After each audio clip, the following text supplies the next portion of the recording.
Okay, we are back with another live stream. Let me see if everything is good here. Let me put chat on the phone. Actually, let me put it in chat as well that we are live. We are live. There we go. Let me put the chat on the phone. Okay, got it there. All messages. Okay, there we go. Alright, we are here with number 1, 2, 3. Yes, it's been 123 streams of Sonic, bro. And yeah, today's also the Super Bowl, so that's why I'm like, yo, Sonic Super Bowl, you know what's up, right? I think Sonic did something Super Bowl related. I swear he did. I think so. Anyways, yo, what's up, what's up, Zach? How you doing? What's up, White? How you doing? What's up, Sonic's channel? How you doing? And Sean, welcome as well. How are you doing? Yo, lol, hi. Hold up. I'm making new sticker for you right now. Okay, what sticker are you gonna make, man? My goat, you caught me off guard, Sean. I thought you would be busy with the Super Bowl today. I wouldn't have blamed you if you were, but yeah, it is start at 3 and it's 1 right now, so yeah, we still got like two-ish hours before the Super Bowl begins. If you are obviously interested in watching the Super Bowl, which I'm guessing not all of you will be. not all of you will be, but yeah, let me see what's poppin'. I've got some suggestions. Give me a second. Sounds good, Sean. It's peak trust. I didn't say I never trusted you, bro. I trust your peakness. Don't worry. I trust in your work, Zach. So, yeah, I'm ready. I'm ready for this sticker whenever you are. Until then, we got a couple of suggestions from KR. KR, are you here, bro? Oh, there you are. Okay, yeah. As I said that, KR pulls up. KR, welcome, bro. I see you have a couple of suggestions, and we see this majestic face right in front of you, right in front of me. Yes, we are watching a Sam video. And this video is called Sonic Racing Cross Worlds Lied. What did they lie about? Oh no. Oh no, man. Oh no. Let me cook. I got you, bro. I got you, Zach. I got you. I just got out of church, to be honest. I'm in Houston to watch the Super Bowl with my bro. Sounds good. Sounds good. Yeah, we got a couple of hours before the Super Bowl begins, and yeah, let's get through these videos so we can, or whoever wants to enjoy the Super Bowl can go enjoy that. Great pause frame, honestly, bro. It's not even a pause frame, bro. It's not even the first second. This is how you start this damn video of Sam. Just him zoomed into his majestic face, bro. Like, this is the start. Oh, man. I'm like, all I want from the Super Bowl is watching the Marvel movie trailers, to be honest. Yeah, I think there's a lot. They spend a lot of money on ads when it comes to Super Bowls. And, yeah, so be on the lookout for whatever ad is being played today. And who's performing today again for the Super Bowl? I forgot who it was. But, yeah, there's a couple performances happening for the Super Bowl halftime. And, yeah, it should be something fun for the fans there. But anyways, let's get into some Sonic. All right, enough Super Bowl talk for now. Yeah, let's see what Sam has to say about Sonic Cross Worlds potentially lying to us. So let's do this. Sonic Racing Cross World brings out the best in me. No warning! Still targeting me! I legit laser fire! Get away from me, monster truck! Ah! Logging the wall! No way! Ah! Yes! No! No! Ah! Game is ass! Legend Competition 2. Last time I played Legend Competition Round 1, I ended on Platinum. I'll take that. We're back, baby. Take a screenshot. That's how we're ending it, on Platinum. Let's fucking go. And I wasn't gonna settle for no more or no less for Round 2. I was going to reach Platinum. The last time we played, I just got out of Silver, right in the beginning of the Gold ranking. And I knew I had one more day to reach Platinum, and that was my goals. I was gonna grind through the Gold rankings in one day to reach Platinum. We ended off there, and tomorrow, we climb through Gold. We gotta get to Plat tomorrow. And I'm talking everything. Monster trucks. Oh, that's nice. Yep, and okay. All right. projectiles.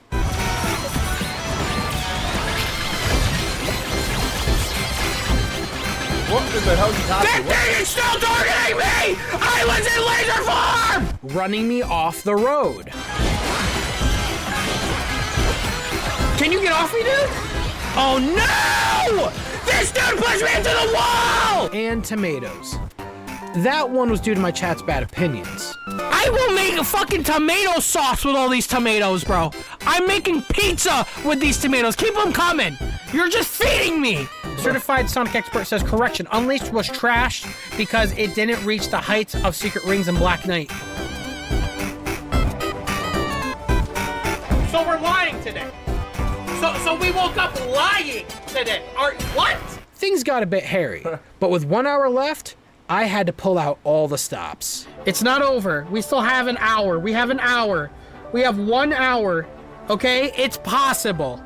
It's possible. It was time for Old Reliable. 1 hour. Chat, for I got a platinum? plan. I got a plan. It's a little bold, but it's the plan that, you know, we got to do and we're desperate, okay? Sandbagging, which is just bagging. Now, hey, don't get mad at me, okay? Bagging doesn't always work. But when it works, it works.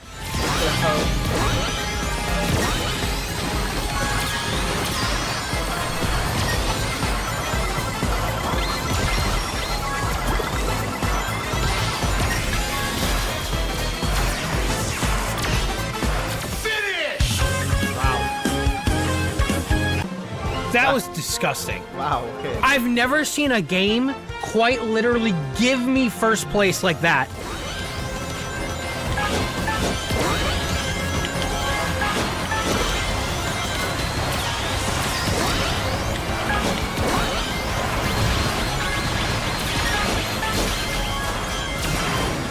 Oh, the save! Oh!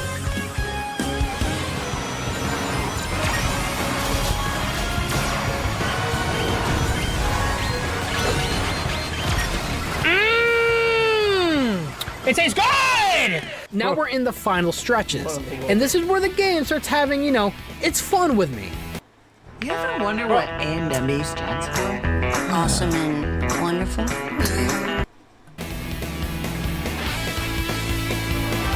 Fuck. But me, it's making it harder to climb. It keeps partnering me with lower ranks, which means when I am the highest ranked player, when I win a little bit, and when I lose a lot of it. Damn. Why am I back here, by the way? Fuck!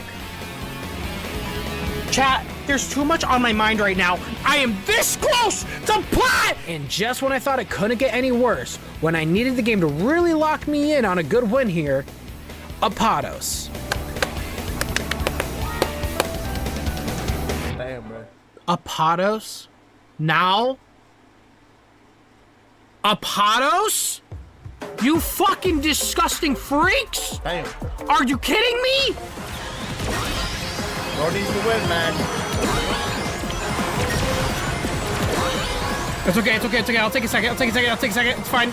I'll take a third, I'll take a fourth! Oh, gosh. Oh, God. Oh. With 5 points remaining and 23 minutes left on the clock, my sandbagging method backfires. Yo, King Boom Boo, I need you to lock in it. Okay, Sam, don't make me have to use it. Save it, save it, save it. Chat, I might need to use it to catch up a little bit. Okay, hold on, give me a sec. That went nowhere! That went nowhere! Hold on, give me something good, and I'll use it. Fine. Bro is not catching up. Oh, God. He only moved up one position. Game, I hate everybody. Yeah, I just want you to know that. This guy, he's cooked. I should have used the fucking drill. I should have used the fucking drill, damn it. I should have used it! Just go. I don't care. 7. That's not bad. Just go. I should have used the drill. I didn't because I was like, you know, okay. Did I really fumble the bag though? That laser didn't do shit. With 12 points left for me to get my platinum and 18 minutes left on the clock, I thought I was doing good. And then the game fucks with me at the very end.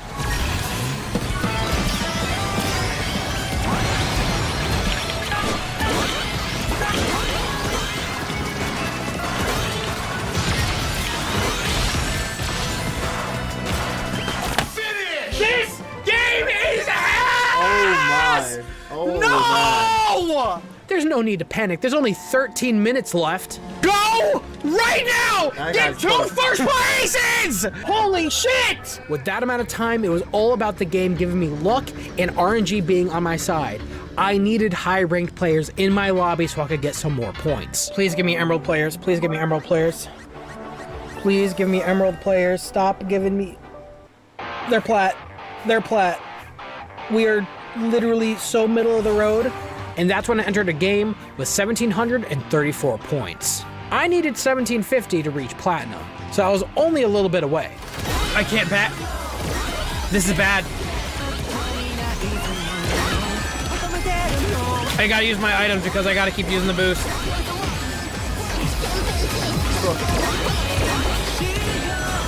What? Stop hitting me, man!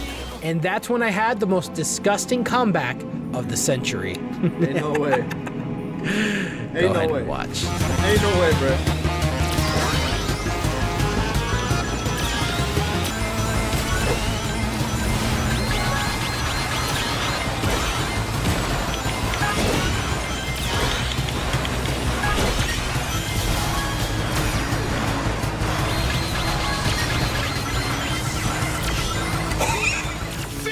Damn, bro.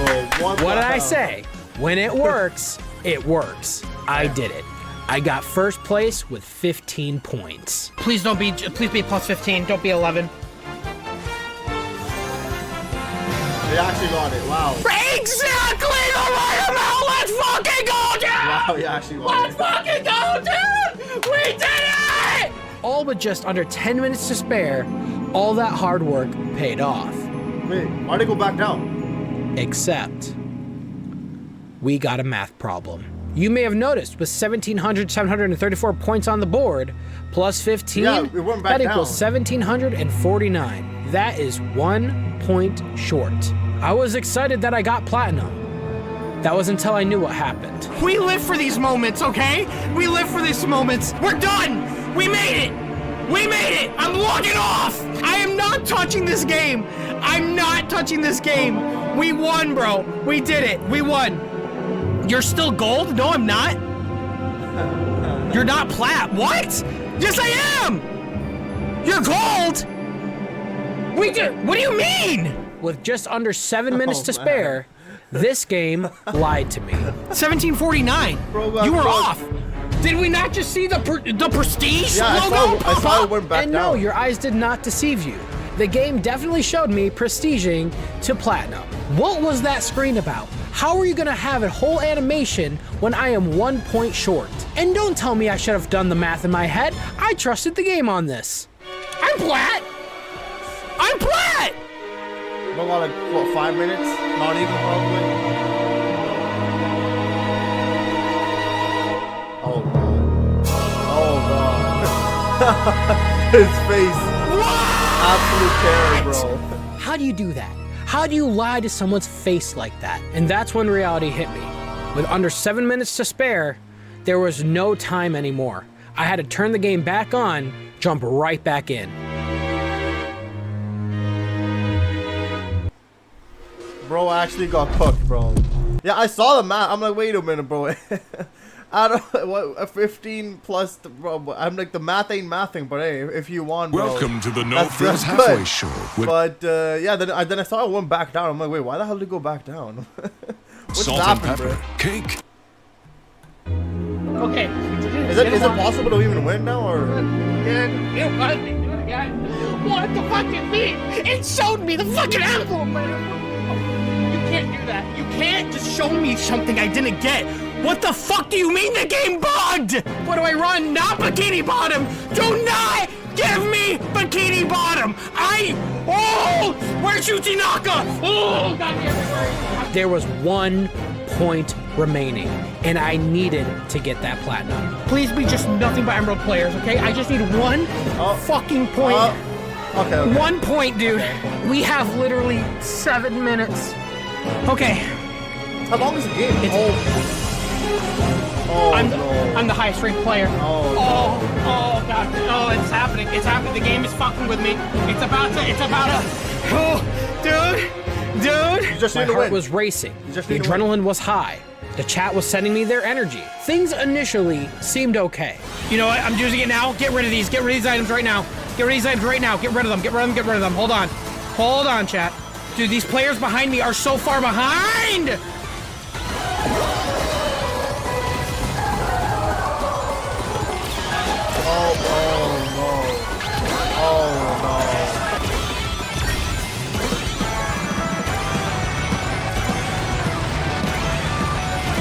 Yeah, bro, it's cooked, man. It's over.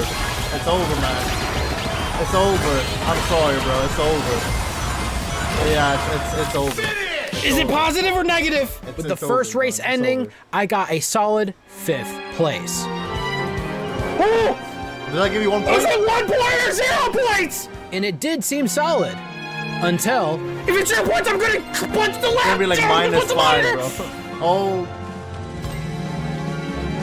I lost another point. We don't have time. We need to go again right now. No.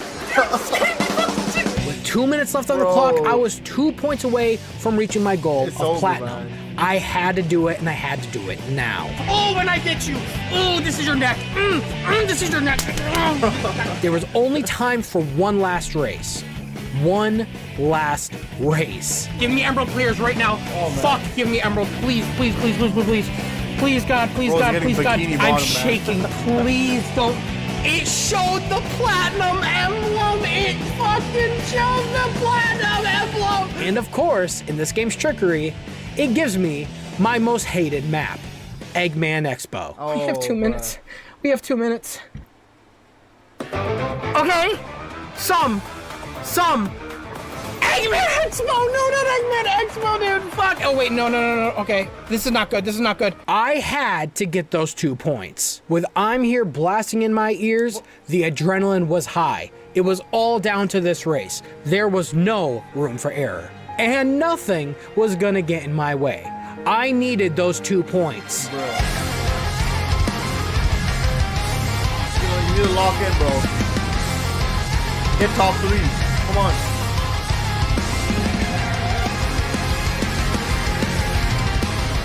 But then, the worst section came in. The flying section associated with the water slide. It's pure chaos. Everything is against me. I'm getting run over by monster trucks left and right. Oh, it's cooked. That's over, man.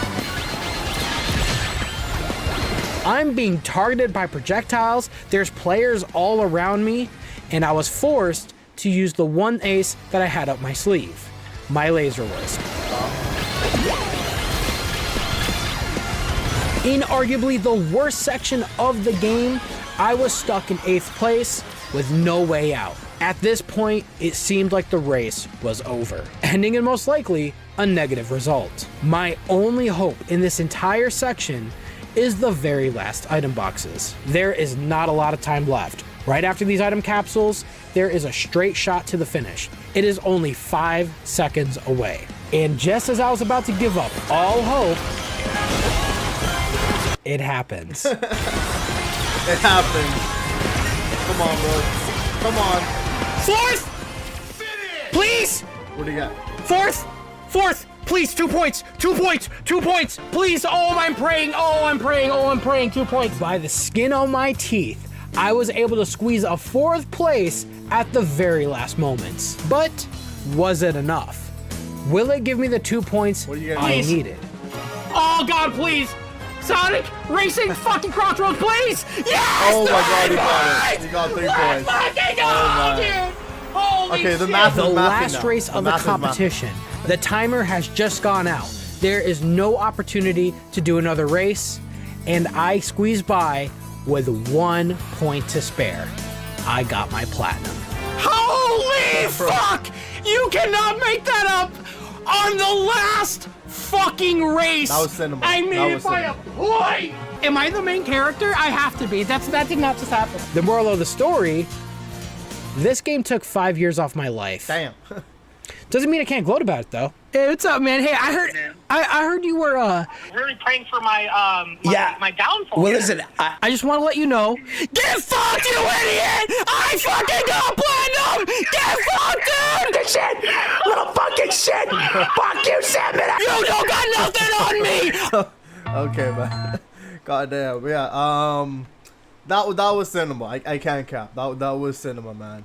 I have no idea what the hell we were getting into when we clicked this video, but you know what, KR, I'm glad that you recommended this video. that was something to watch. That really was something to watch. But yeah, I don't know what the hell that type of glitch was. That's bro. Bro got played so damn hard. How the hell do you get a level up animation? And then the game was, oh yeah, by the way, you didn't get it, by the way. Like, what? That's just crazy. Even the math, like, I'm like, wait a minute, why did it go back to down to 49? I was confused. I'm like, maybe it was just a glitch or some shit. Then I went like, wait, hold on. The math ain't mathing, bro. Hold on, wait. I don't know how the hell he said he got up to 50 when it was what 5 plus 4 or some shit. Yeah, I'm like, bro, what? Yeah, that was really something, man. That really was something. Let me see what you guys have been saying though. Where were we? Great pause frame. Yeah, the pause frame on that one before we clicked the video to start was really something. I'm like, all I want from the Super Bowl is watching the Marvel movie trailers, to be honest. Bros staring into my soul. Can you react to Hangin' in the Balance by Sonic and the Dragon's Path? It's a fan game still in development. Based on the storybook, it takes place in the world of the Chinese mythology. Damn, okay. So is the video called Hangin' in the Balance? And it's by Sonic and the Dragon's Path? Okay. Let me put that in the queue. Let me see what else there is here.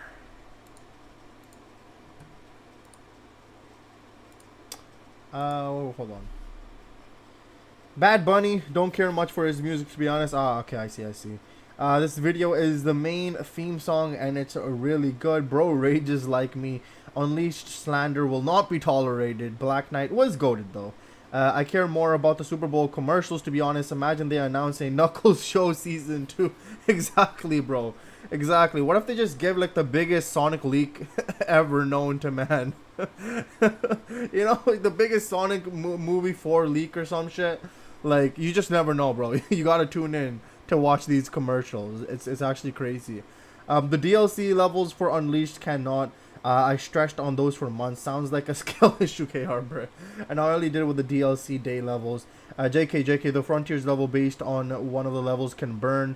Maybe it is, but I'm man enough to admit it. Unfortunately for me, I have an itchy trigger figure. What is this? I always use the item at the worst time. Yeah, you know, honestly, that would probably be me. But I would not know how to time my items if I ever played a game like that, man. I'm getting the item and I'm spamming that shit, bro. Pretty sure one of them is Green Day, and people got mad AF because the band is political and shouldn't be there. But then again, most of their songs are not at all, and there are only the ones thinking that. Okay, I see. I like Green Day's music.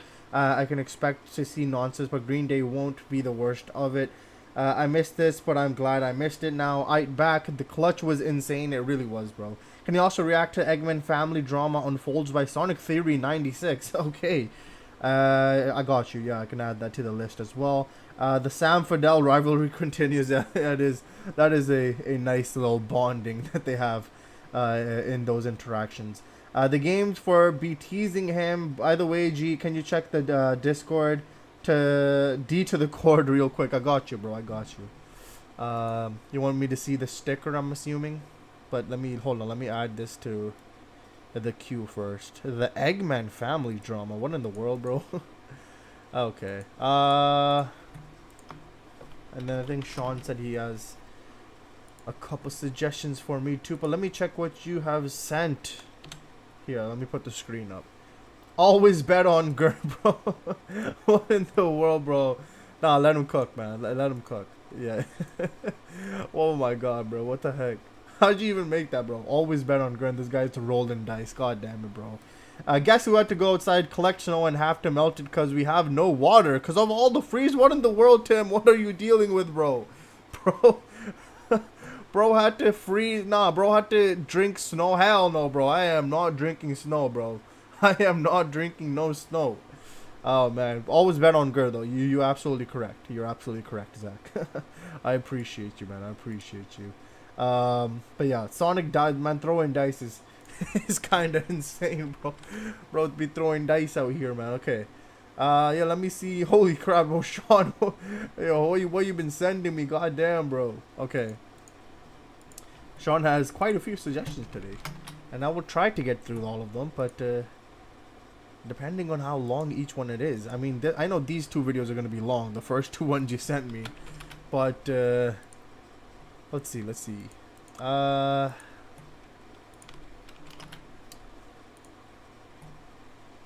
got a couple shorts in here.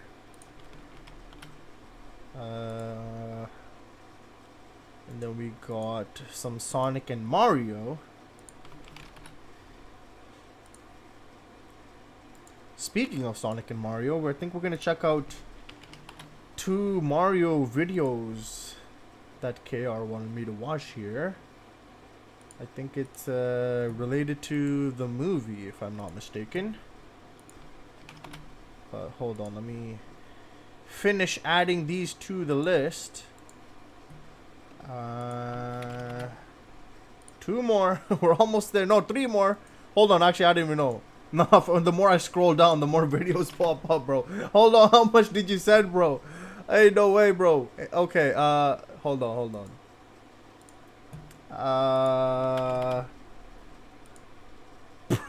Nah, bro. Sean, you're doing this on purpose now, bro. You're doing this on purpose, bro. Bro, just keep sending me videos. Oh my god. Okay. Okay, let me try. Okay, I got a speeder on this shit, bro. What the hell? Okay. Yeah, the next video is Mario or movie related or something. So let's check it out. Let's see. Oh wait, never mind. Hold on. Oh my god. I already had the video loaded. I didn't even know. Oops, my bad. What was this video? Is it possible to beat Super Mario 64 DS without Mario? Valid question. I have no idea, bro. So let's find out. Let's find out, bro. After these ads, because I mean, why not? You know, why not? Okay, where were we? Always bet on Gur, bro. If you got a problem, always bet on Gur, bro. I got you, bro. Zach, you for real, man. You're a real one. I speed draw that like a couple minutes ago. What the hell? You actually drew that? That's actually insane, bro. Wyatt really said not much videos right now. Yeah, Wyatt really said, yo, we don't have much suggestions for today, and then I have like 5 hours worth of videos, bro. I don't think I'm getting through all of this shit, bro. Oh man. Okay. This was 2019 days. Oh, okay, I definitely did earlier, but not now. And it is a good video. Okay, well, let's see, KR. Let's see what this video will be talking about. I actually don't know like anything about this, so I don't even know what the heck Mario 64 DS is. And then how do you what? Oh, I don't know, bro. Let's just find out. I actually don't know. If you've played Mario 64 DS, then you'll remember that Mario is required to unlock Luigi as well as unlock the power-ups and fighting the final Bowser. But what if there was a way to beat the game without Mario at all? Today, we're gonna find out if that's possible, and as a bonus, we're gonna collect as many stars as we possibly can. We'll start, of course, in Bob-omb Battlefield. The first star with King Bob-omb is easy peasy, but right after that is our first dilemma, racing Koopa the Quick. The only way to race him is with Mario, which would defeat the whole purpose of this challenge. So instead, I collected Star 6 and moved on to Womp's Fortress. I remember playing Mario games on the DS, like Mario Party, and then Mario, what the heck's like, Mario Kart, right? I think it's called Mario Kart, right? I remember playing those games on the DS, and then I think I had a couple Pokemon games too, or some shit. I think so. I'm pretty good. I remember saying, I think it's Pokemon, was it Diamond or something? Yeah, I don't know, but I remember playing a couple games on DS. That was like, oh, probably like over a decade ago or something. I don't remember anything now, but yeah, I remember those days. But I have not played Super Mario 64. So yeah, I mean, yeah, I don't know, this graphics. The tasty graphics, bro. The yummy graphics. I like it.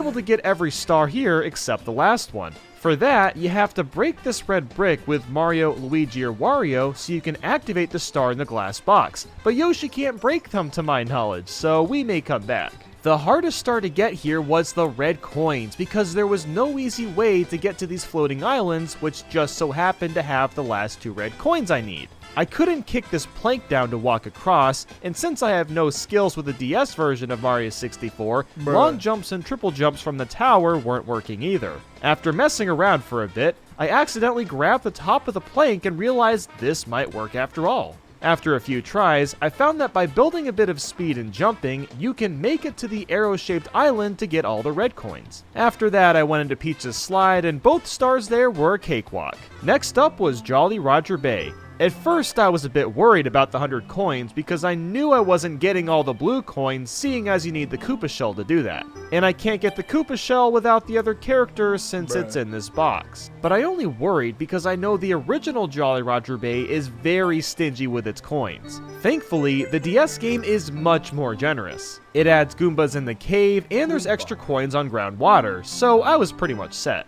I got every star here except 6 and 7. 6 requires Luigi and his invisible power-up, while 7 requires Wario and his metal power-up. I tried perfect swimming to the star since you can do that in the original game, but I had no luck and there seemed to be some sort of invisible barrier. We'll come back to this stage later and see if we have more luck. At this point, I decided to try getting that power-up switch on. While I'm able to look into the light as Yoshi, all that happened was I dropped through the sky without a wing cap on. I tried looking up again, only for the sky to call Mario's name. So it looks like this challenge just got harder. Now it's without Mario and without power-ups. But let's keep things cool and move on to Cool Cool Mountain. Star 2 wasn't something I could do, since baby penguins don't like getting eaten by green dinosaurs. I also couldn't access Star 5 since I needed to complete Star 2 to get to that. And Star 7 didn't show up either because that would require me to complete every star before that. Star 6 is the wall kicking one, in which you're supposed to use Mario to wall kick off the walls to nab it. Now you can easily do this with Luigi's backflip if we had him, but I wanted to challenge myself and see if this was possible with Yoshi. A backflip wasn't getting me enough height for this final part, so I tried a triple jump. After a couple tries, I noticed that Yoshi was getting higher than the platform, so this was definitely doable. After dozens of attempts, I perfectly angled Yoshi's triple jump to landing right on top without a single wall jump or backflip. And now it's time to take out Bowser.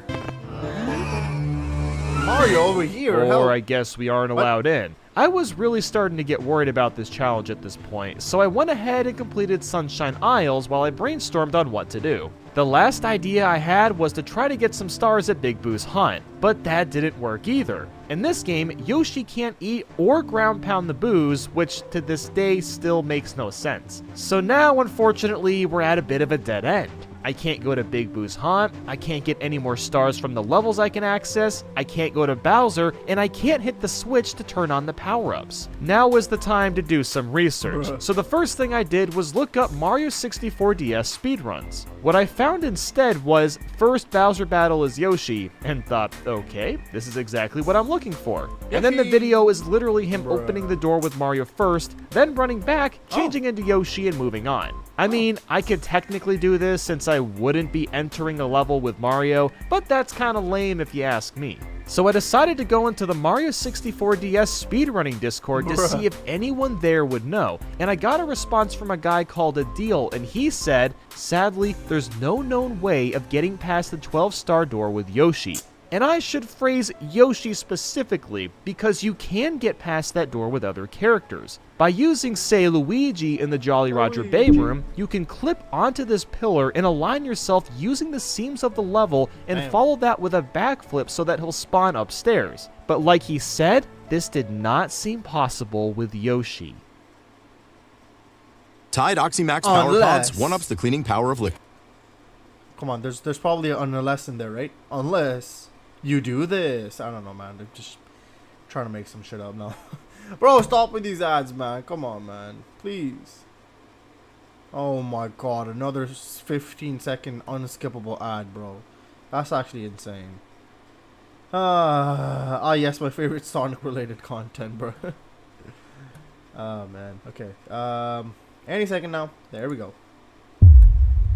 Totally fine. Actually, it might have an... See, there we go. Idea now that I think about What it. did I tell you? Adil What said did I that tell there's you? a one-up in the room that chases Yoshi around, and when Yoshi eats an item, he has one frame where he can jump. By combining these two elements, he thought it may be possible to get on the pillar with Yoshi. Several minutes later, he sent another message. Okay, I made it up the pillar. And this was followed by a couple screenshots of his attempts at this trick.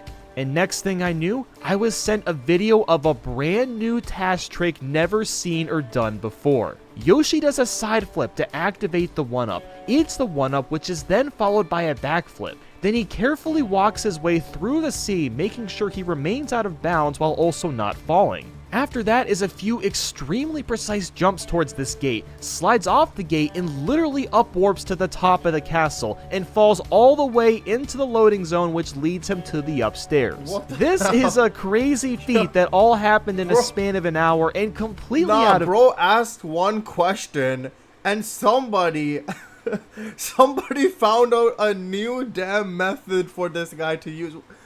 No, that's some dedication I can't even explain. Instead of just answering the question, oh no, you know, it's not possible, this guy found a way for this guy. Imagine somebody just popping into your Discord channel, right? And then asking, yo, do you know how to do this? And then you're just like, nah, yo, you can't do that. Actually, hold on. Hold on. Let me cook. How the hell? I don't even know how you do that. Like, nowhere. Shout out to and that guy, believe bro. me, Shout out guys, to the guy. this is just the beginning. So now that we can get upstairs with Yoshi, what's next? Well, I think it's time we unlock some characters. Nobody in so next decades is did this Wario. shit. And Well, now this we guy have did. another problem, and that's of course this giant mirror. Yoshi can't do anything here, right? Well, crazy enough, by aligning Yoshi at a certain angle at the mirror's pillar, he can perform high long jumps in the direction of the wall. With good momentum, he can clip right through and enter the mirror without using Luigi. And here's the kicker out of all of this. Yoshi is the only character that was never meant to enter this Chief Chili level. You can fight the boss with Mario and Wario by using the caps, but for the first time, Yoshi is along for the ride. And after the fight against them, thankfully it doesn't crash the game either. So just like that, we now have access to Wario. Now before we move on, we're gonna go ahead and just unlock Mario, but not actually play as him. The only reason we're doing this is to prevent the game from crashing if we eventually get to fighting Bowser, because that's known to happen when he isn't unlocked. And since we can upwarp with Yoshi, we can use the exact same tactic to get ourselves inside Bowser in the Dark World. By doing this, we were able to grab the red coin and switch star pretty easily. So at this point, lots of big crazy moves have been made to this challenge, and the final one is to unlock Luigi so we can get back to grabbing as many stars as possible. Now unlike Yoshi, Wario was able to ground pound the booze, and while I was Zach, here, I also did the red coins in the courtyard. What the hell you But sending then in it was the on to chat, Big Zach, Boo's bro? haunt. I wasn't able to Oh, get upstairs man. to Luigi's painting because Wario That's can't crazy. jump high enough, so I completed the first star so the stairs would open up. And then I tried to get up top and realized Wario's jump really is the worst thing ever. I could not make my way up no matter how much I tried. So I talked to Adil again, and he brought up that the Luigi cap will always spawn on a certain star before you even unlock them, since normally the caps don't spawn unless you unlock that character. This concept also happens in Hazy Maze Cave, where before unlocking Wario, you can grab this cap off of Dory for a star. I found that by selecting star 3, that's when Luigi's cap spawned in the back room of the house. So yes, I'm about to unlock Luigi while using a Luigi cap before actually unlocking Luigi. But anyway, once I made it through Luigi's Big Boo level, I was finally granted access to Luigi, so it's time to head back downstairs and see what other stars are possible. Going back into Bob-omb Battlefield, Luigi was able to get all the red coins, 100 coins, and even Star 5 where you shoot out of the cannon for the 5 secret coins. This one took a while because I had to keep climbing up the mountain to grab 1 coin at a time, but alas, it was doable. After that, I dove into Whomp's Fortress and finished up that Switch Star since I can break it now with Luigi. Next was Jolly Roger Bay, and even now I still couldn't do Star 6 because there was no way to get past the cage without the power-ups unlocked. But Star 7 is interesting because I get to introduce you guys to our good old pal named Water Storage. Here's how it kind of works. We start this star by selecting Yoshi with the Luigi hat on. Then you'll break this box to reveal the shell, take damage so you'll revert to Yoshi and eat the shell before it disappears. Then you have to jump and throw the shell at just the right time so Yoshi lands on the shell in the water. This tricks the game into thinking you're no longer in the water, so I just rode all the way down to the bottom and got off the shell so I could grab the star. And after that, I went back into Cool Mountain and grabbed the remaining stars I couldn't get before. Nothing too interesting here. Big Boo's Haunt was next on my list, and I was able to do all the stars except 6 where you have to go into the secret room of the eye. I need the invisible power-up to do that, so it's not gonna happen. And around this time, I also knocked out that secret Battle Fort level. And that is all the stars we can get on the main floor, but what about the basement? We haven't even gone there yet. And since I didn't fight the first... Nintendo watching this video and looking at its developers. You fired, bro. You fired. Too many glitches, man. Man, okay. I don't even know if that's when the heck did they even make Nintendo Super Mario into 64, bro? But yeah, bro. I don't know. What does Nintendo even allow, bro? I don't even know.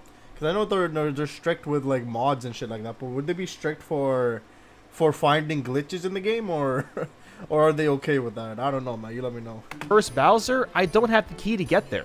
Thankfully, there's another route that uses Yoshi. By double jumping towards this waterfall and slide kicking in this spot, you can build enough speed to clip into the castle and land on the ground to trick the game into thinking you aren't in water. Then you'll simply walk through the door and you're set. So now that we drain the water and switch back to Luigi, we can plow through the rest of these basement levels. First up was Hazy Maze Cave. I could grab every star here except the third one. And that's because normally you need Metal Wario to push down on this switch. Instead, I tried ground pounding into it from above the water since the ground pound got me pretty deep in before, but for some reason there's like an invisible force field that stops you from doing that. So it looks like there's no other option but to use something called a block clip. What I mean by that is we're gonna have to use Yoshi and hug this wall, then move the camera down and to the right, zoom back out so he clips under the stage and lands in some water. At this point, we're gonna have to swim in these very specific directions to ensure we don't accidentally fall off the stage, and after a certain point, we're gonna jump out of the water,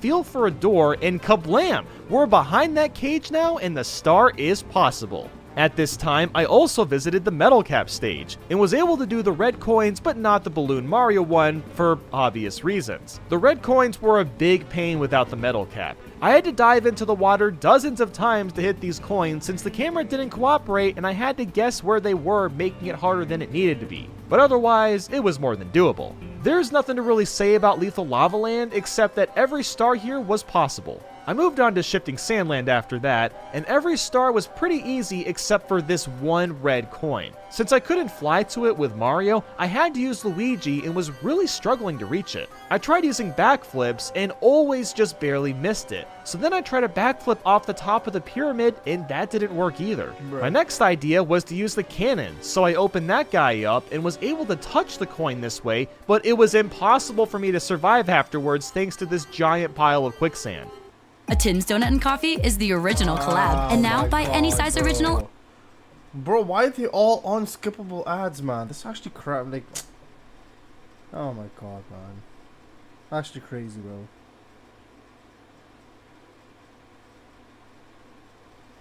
Any second now, bro. There we go, finally a skippable ad. My last idea was to triple jump dive off the pillar, which seemed unlikely, but after dozens of tries, I actually managed to do that and survive. After I got all these stars, I got a few other miscellaneous ones like talking to Toad and the two under the moat. And believe it or not, you can actually get both of them. The cage at the end may look too tall to jump over, and well, that's because it is, but to get this red coin star, it requires a task trick called dive resetting, which allows Luigi to basically jump twice to get the star. The switch star, on the other hand, is an entirely different story. Normally, you're required to use Mario to balloon yourself and wall jump to the top, but you can actually do this one with Luigi. You start by backflipping to the switch, then after activating it, you'll simply backflip your way to the beginning, then do a long series of slide kicks up this wall until you get near the top. Timing this is insanely hard, by the way. The only way I could do this was to roll my thumb across A and B. Then you'll get to this platform and backflip again, so you'll have just enough height to make it across and grab the star. We're almost done with the basement, but we still have this 30-star door to go through. But as you'd expect, we can't get through unless you're Mario. Stumped as I was, Adil showed me a video that would allow me to get into this room, and I was actually able to do this myself. Basically, I used Yoshi to run ahead of this bunny. Then I had to grab the bunny while also being lined up with this wall. After that, I could clip out of bounds and literally swim underneath the castle. Lucky for us, water's there in the first place. I had to swim down and to the right to make sure I was aligned with the hallway behind the 30-star door. After doing that for a while, I jumped out of the water and had to feel my way around and look for Bowser's opening. And voila, we have made it. The red coins and switch star were easy to grab, as you'd expect. The last basement stage to do was Dire Docks. Every star was possible here except for star 6 because I don't have access to the power-up to go through the cage. Now the Jetstream star was interesting because you must have the ship spawned in for it to be possible without using Wario's metal power-up. You can't just swim down and grab the star. All you have to do is go under the wing of this ship,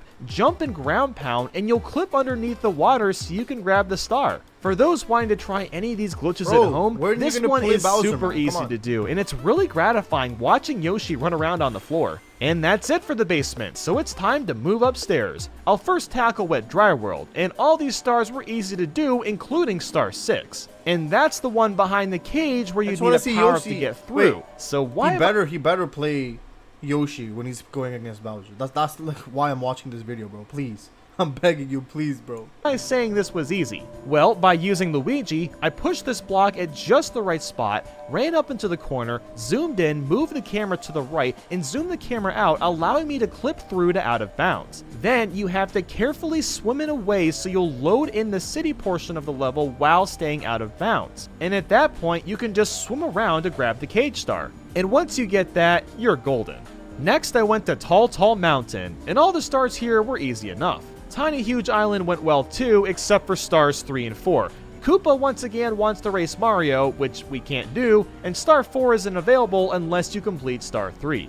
After that was Snowman's Land. All the stars were doable except star 6 because you need the invisible power-up to get the star underneath the cage. After that, we have the Tippy Top to play next. To get up there, Adil sent me this really sick task clip skipping the 50-star door entirely. He used Wario in this pillar to build speed with long jumps and managed to clip through the mirror. Then he ran towards the Wario painting and clipped at the bottom of that so he was out of bounds. This was followed by slide kicking himself to a place where he could up warp and end up and over the rainbow. Now for this level, you can get the Brick Star with Wario with a well-timed long jump, but the red coin star wasn't as gracious. With some careful routing, you can grab all the red coins, but there's no way to get back up to the star afterwards since you can't fly. And just like that, we have 2 levels to go. Tick-Tock Clock allowed us to collect every star, even star 1, which would seem impossible since you need Luigi to be invisible to go through this cage. What Adil did was he started by climbing up the stage for a bit,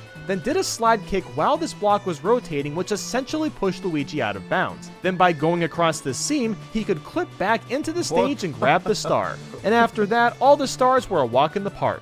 And finally, on to Rainbow Ride. Every star here was also possible, including star 7. Now for this star, you would normally need Balloon Mario to hit the switch and float himself up top, but there's actually a relatively easy solution with Luigi. By jumping off the carpet and making your way to the switch, you're given just enough time to run back into the house so you can land on the carpet and grab the star. So now we've gotten just about every star we can, and all that's left to tackle is Final Bowser. Obviously the game wants us to use Mario, but we have one more trick up our sleeve, and it's actually not even task required. All we need to do is line up Luigi on the second step, build up a run, charge forward, and immediately slide kick. After that, you'll move Luigi a bit to the right and up, and ground pound to ensure your momentum stops. Then when you land, you basically just feel your way around to get inside Bowser in the sky. Now once inside, I was able to get both the stars and even fight Bowser. After the 3 hits, he dissolved into nothing, and just like that, we can officially say that Mario 64 DS is indeed possible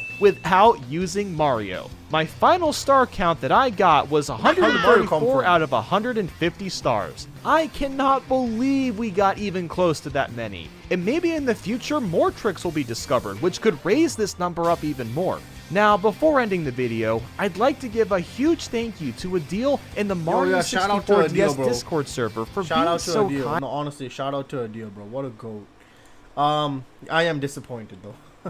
I was very much looking forward to seeing Yoshi fight Bowser, but never mind, man. Never mind. I just wanted Yoshi to eat Bowser, bro. That's all I wanted to see. You know, if you can find a way to glitch the game, surely you can eat Bowser with Yoshi, man. Like, anyways, that was a cool little video about glitches and tricks that you can potentially find in a game, and yeah, it's cool.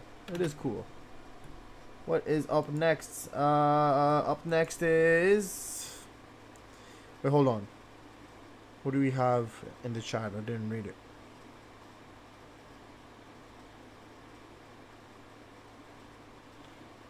Okay, I don't know where you guys were. I think they were fine with finding glitches. This game's like either 90s or early 2000s. Sega watching Sonic hacking videos and they're like, you were hired. Facts, bro. Facts. Glitches are fun to mess around with. Goddamn ads every minute. An update to the game I'm playing. Tomodachi Life. Sonic and Blaze had Cream as a daughter. And Silver grew up. Damn, bro. Bro's making a whole big family. The Galaxy teaser will cheer you up. We all want to eat Bowser. Hey, yo, bro, low. Yeah, let's see this little teaser then. Super Mario Galaxy movie Level Up teaser video.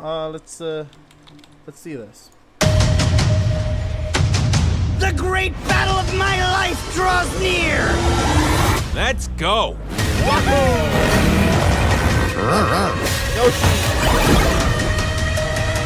Stay close.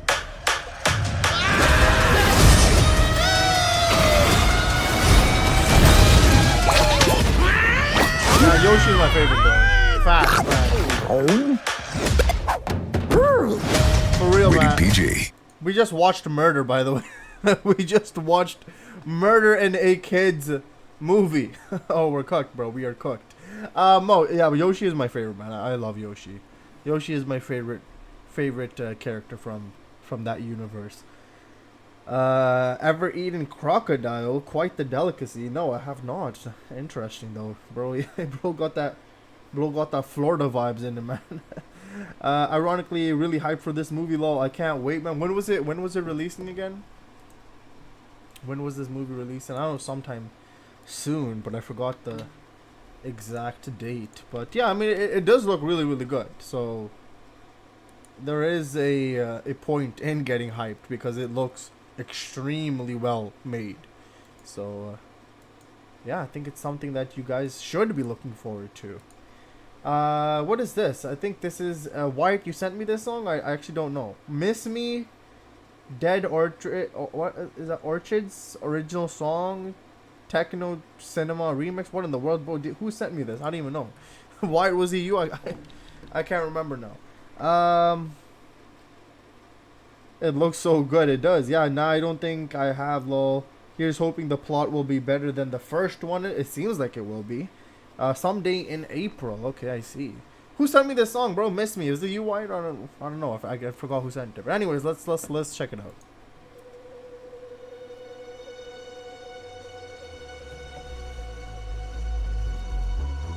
April 1st. Oh, okay, wow.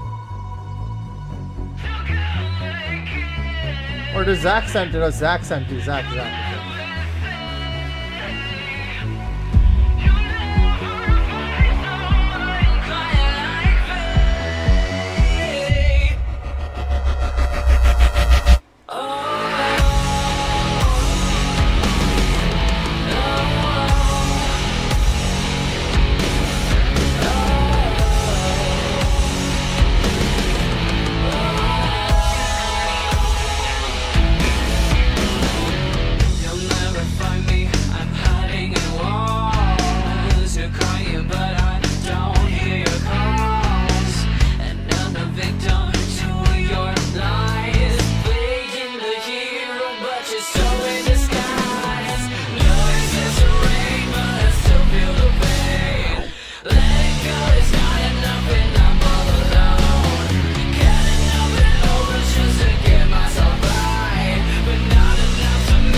Okay, it's from Sonic IDW Metal Virus Arc Adrenaline Dubs credit theme. Okay, I got you. Yeah, that was nice. That was cool. IDW Sonic. It was the Galaxy movie is already moved a year. It's not close. Is this with Lady Gaga's poker face? Pretty short. Yeah, Adrenaline Dubs. They take forever to make new videos. Yeah, we had to move on from them because they were taking too long. But it was really fun when we were checking them out. Let's see what's up next, though. Up next is it is these new Sonic leaks seem real. What leaks are we talking about, bro? What type of leak are you talking about? Well, let's find out, bro. Let's find out.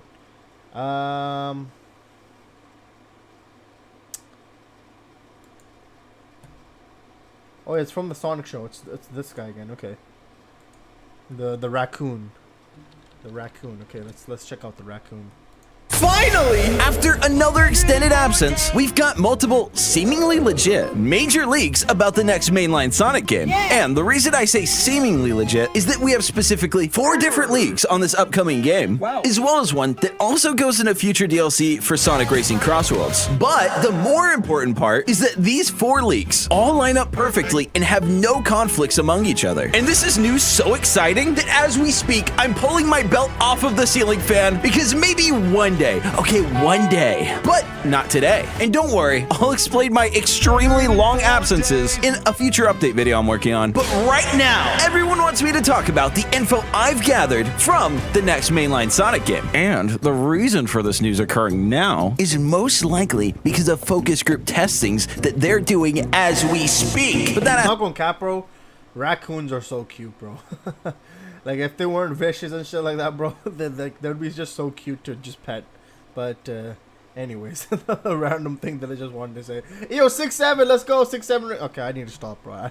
I need to stop, man. Specs obviously not certain until future info either confirms or debunks these leaks. Now, with there being 4 of these to cover, I'm gonna go from the most recent one to the original. And since they're from different posters, which, spoiler alert, all have the name of the game in common, the origins of these new leaks are eerily similar to the Sonic Frontiers ones from 2021 that both got 100% confirmed by the release of the game in 2022, and every single aspect matching, even the codename Sonic Rangers was correct. Meaning, yeah, there's a lot to cover about this next game. And it's been a while since I've done literally anything online. So I'm draining my life force to make this video for you. And it'd be kind of rude if you didn't just show some free support by dropping a like. And we're barely above 200k since I keep vanishing into the ether. So drop a sub to help a brother out. And if you don't, I will disappear for another 100 days. And you know that's not an empty threat. Now, to get into it, I'm going to start with the most recent post, which is from January 15th, 2026. And it reads, a person who I know who works as a janitor in Sega's headquarters in Irvine, California, told me about a new Sonic game he saw, which is already an immediate red flag. My friend is a janitor at Sega?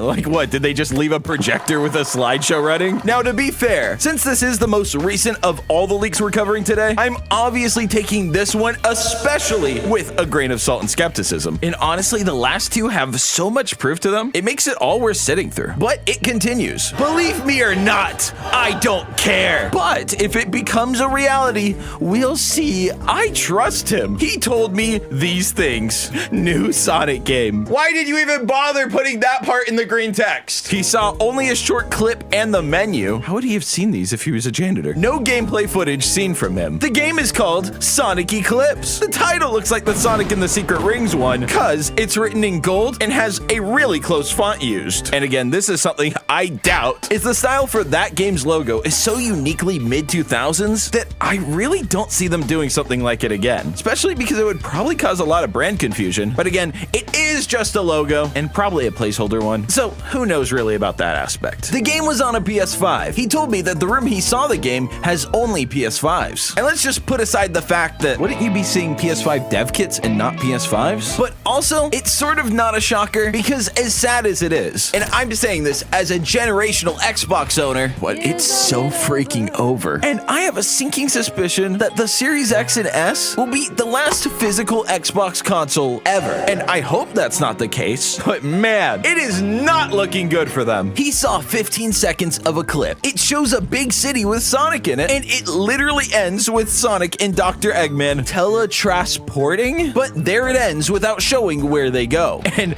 I don't know if they meant to write teleporting or transporting, but somehow they fumbled both and created a new combination of teletransporting. You can tell when writing this post, they really were in a low Kirk ontological low state. Menu has Sonic watching a city at noon, but the city is distant. Also, only single player and options. As I said, I trust this person as he's a friend of mine, but obviously it's unfinished, so what he said to me could be things which could change later on. And honestly, when it comes to this leak in particular, I'm extremely skeptical. Some of it just seems not right, and with how few details this one actually contains, it all seems vague enough to just be made up. And on top of that, it's also the most recent post in terms of date, so it's very possible the first or even second one are legit, and this one's just bull bait to see if people fall for it. Now, to move on to the second most recent leak, this one is from January 13th, 2026, so 3 days before the one we just read, and this post writes, next upcoming game is Sonic Eclipse. Frontiers like with a city. Shadow is playable, and it's about an open world. Sage returns too. Yeah, I don't know why I said open. It's literally written right there. Now, before I continue reading, I want to mention that this post I find much more interesting, as I'm sorry, I'm not buying that janitor story at all. But also, frankly, a lot of these are pretty expected, especially after the massive success of Sonic X Shadow Generations. And I can imagine Sega would want both characters to be playable to get as many fans to buy this game as possible. And with Kishimoto claiming to take a lot of inspiration from the adventure games for this next title, a 50-50 Sonic and Shadow campaign would make perfect sense for Sega since they are a business. And cutting out a huge chunk of the player base isn't really good for business. Now, the leak continues. Crossworld surprises are extra content packs, relatively early in the planning stage for some of this. New cups. The Ruby Cup comes with Studiopolis, Kingdom Valley, and Space Colony Arc. Adds a Chow Garden and Null Space Crossworld. The Drive Cup comes with Green Hill Zone, Speed Highway, and Metal City. Adds a Cityscape and Special Stage as Crossworlds. The Genesis Cup comes with Mementos, Dream Valley, and Temple Trouble. The last two are ported directly from Transform. Adds Kamurocho? I don't know. And Miku Concert as Crossworlds. The Ages Cup comes with Chili Castle, Burning Depths, and Race of Ages. Adds Graffiti City and Tartarus as Crossworlds. Maybe my Sega knowledge isn't that good. What the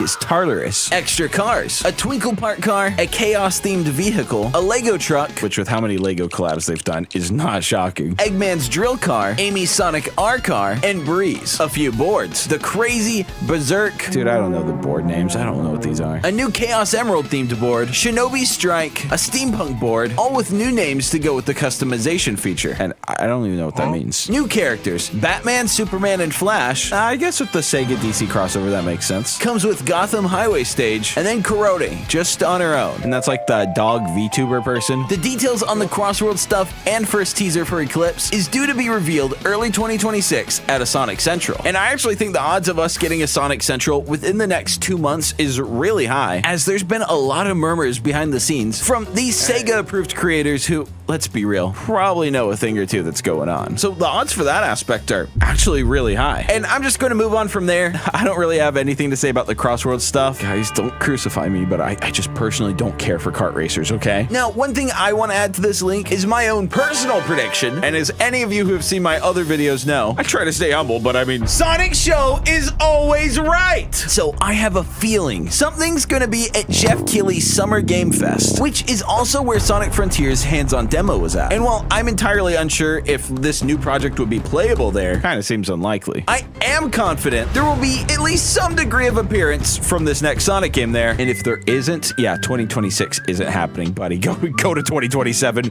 maybe 2028. But now let's move on to post 3 of 4. Technically the second to come out in chronological order. We're going backwards. It's a little confusing. But this one was released on January 10th, 2026, and it reads, there are several releases lined up. This should all be revealed in Big Sonic Central that'll be announced soon, which again is something I also expect. But to continue, Sonic Visual Stories, basically a minigame / visual novel collection, fully voiced, mostly text / point and click, with some assorted minigames in between. Each story has a different character as the protagonist. There's one about Knuckles that includes a dungeon crawler-like missions where you explored ancient temples and stuff. It's definitely the most expensive one. I assume to make and not to buy, right? Since it's a collection. The 2 are about Shadow and Rouge and the Chaotix. Now, that makes grammatically no sense. What do you mean 2? That's literally 3! Switch 2, and PC. And honestly, I don't really know about this one. It's very possible the final leak is the only legit one, and all of these other ones are clout leeching off of that one, something we saw a lot during the Frontiers era. But to give the benefit of the doubt, sure, it makes sense and is possible after the little April Fool's visual novel game, but a fully fledged one, in addition to the Chaotix podcast thing they're doing right now, seems pretty out there. Although it's also possible that this visual novel project went through absolute developmental and is what ended up becoming the podcast, especially because the leak specifically mentions the Chaotix, and like we're seeing with Stranger Things right now, taking one of these interactive games and reworking it into another series is something that's definitely possible and been done before. So personally, I just don't see this whole visual novel project happening, but who knows? Regardless, let's continue. Sonic Unleashed Definitive Edition includes all DLC content. Shadow and Knuckles are added. They're part of new rival missions where you race against Shadow in daytime stages or fight against Knuckles as the Werehog. And this makes sense. That'd actually be pretty cool. Medal requirements are lowered, but they rearranged the level order to make some of the extra / DLC acts and rival missions mandatory. No redub / rewrite, remix soundtrack and some new music, customizable outfit system, and all consoles and PC. Now, let's be completely real for a second. This is something we all kind of expected Sega to do, especially with how well Sonic Unleashed Recompiled was received. Plus, the nostalgia for that era of Sonic is at an all-time high right now, and adding new missions and gameplay stuff that you can't get in Recompiled would definitely sell copies of this game. Nonetheless, the reworked visuals and soundtrack. Also, no redub / rewrite makes sense, as that wasn't a game with Roger as Sonic, so they'd either have to go back and get Jason, which I don't know why Sega is so against doing. We love him! But regardless, I actually applaud no rewrite. I can't stand the Generations rewrite, and I actually like Unleashed story, so don't ruin it! However, the leak actually isn't over, so let's continue. Sonic Eclipse, main open world Sonic game. Sonic and Shadow are the main characters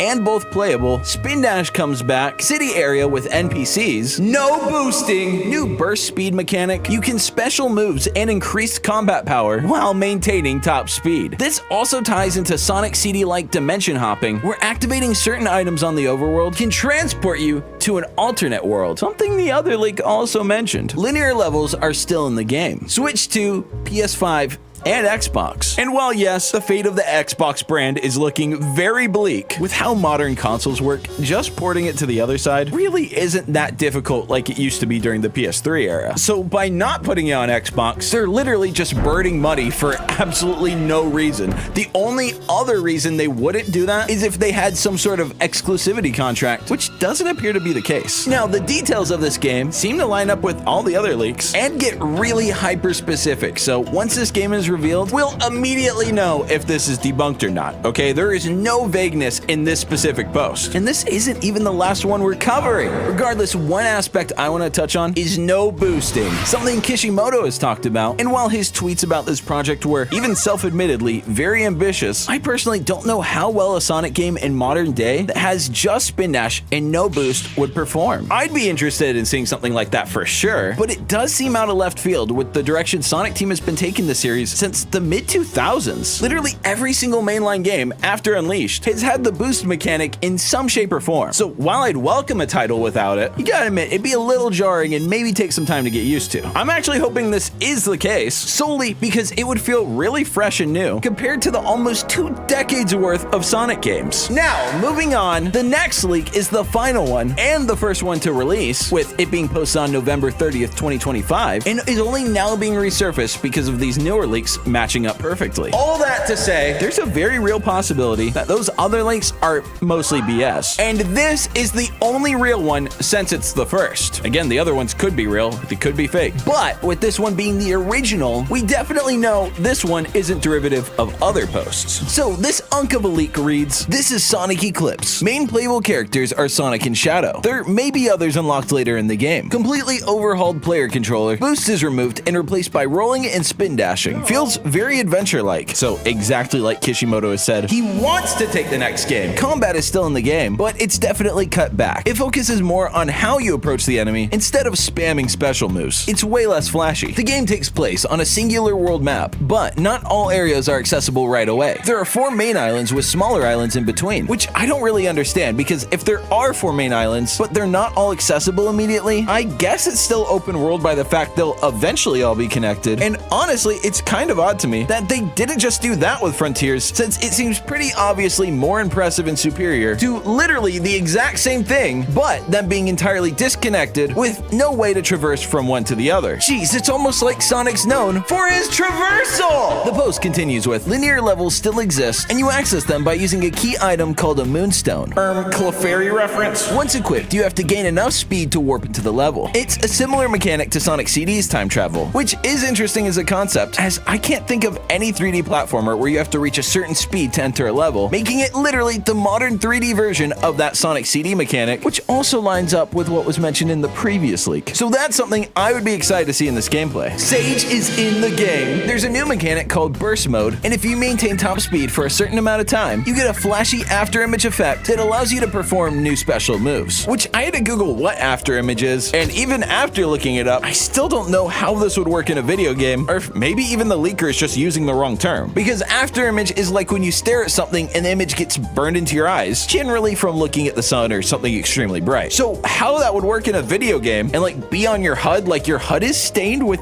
staring at something? Honestly, that part makes literally no sense to me, and I'm not even sure how that relates to doing special moves. Regardless, to continue, Psyloop returns, but instead of being digital, it's a wind-based move. Honestly, that sounds pretty sick. I don't know everything, but that's pretty much all the major information I know. It's scheduled to be revealed at the Game Awards.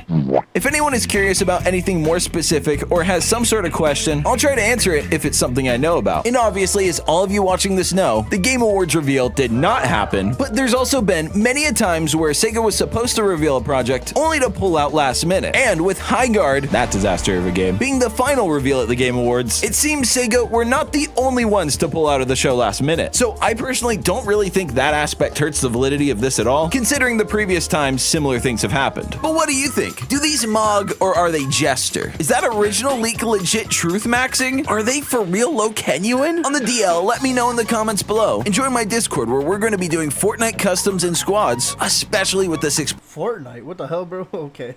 Anyways, yeah, those were some interesting thoughts, but Yeah, it's quite possible. I don't. You just never know what's real or not nowadays, honestly. So it could very much be possible. It could very much not be possible. It just, you just never know. You just never know. Sonic Eclipse doesn't sound that bad if it is true. Where were we?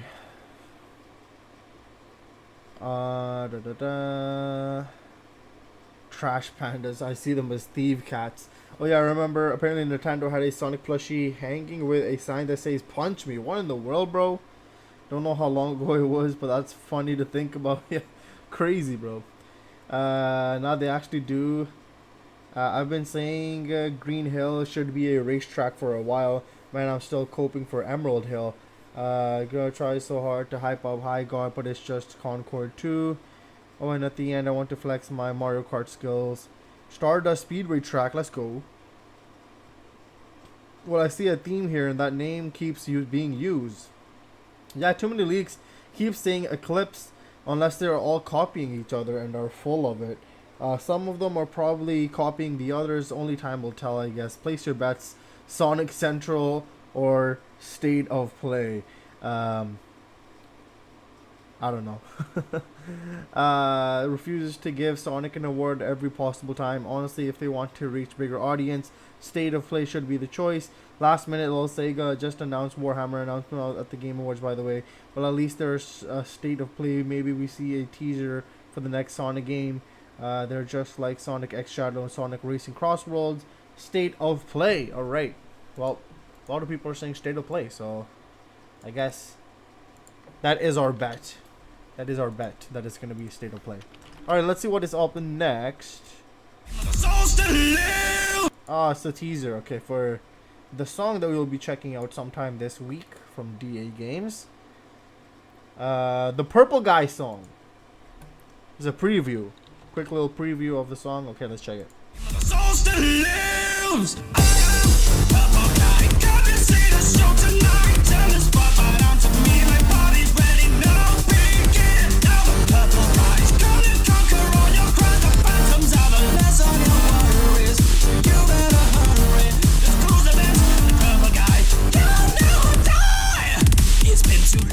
What in the world, bro? Okay, there's very interesting vocals on that. I feel like he's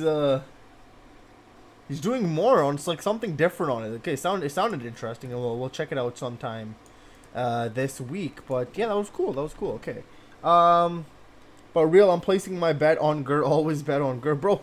Where did you even come to think of this, man?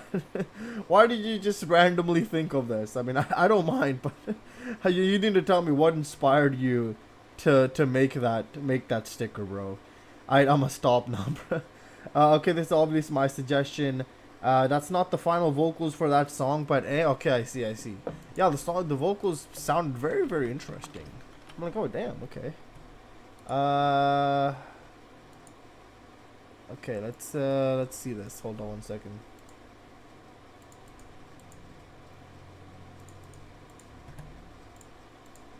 We got Sonic's channel suggestion up next. Sonic's channel, what do you have for us? Hanging in the Balance by Sonic and the Dragon's Path. It's a song, okay. I think it's a song. Okay, let's check this out. Wow, I got a Super Bowl ad. One in the world, bro. That's crazy. Okay.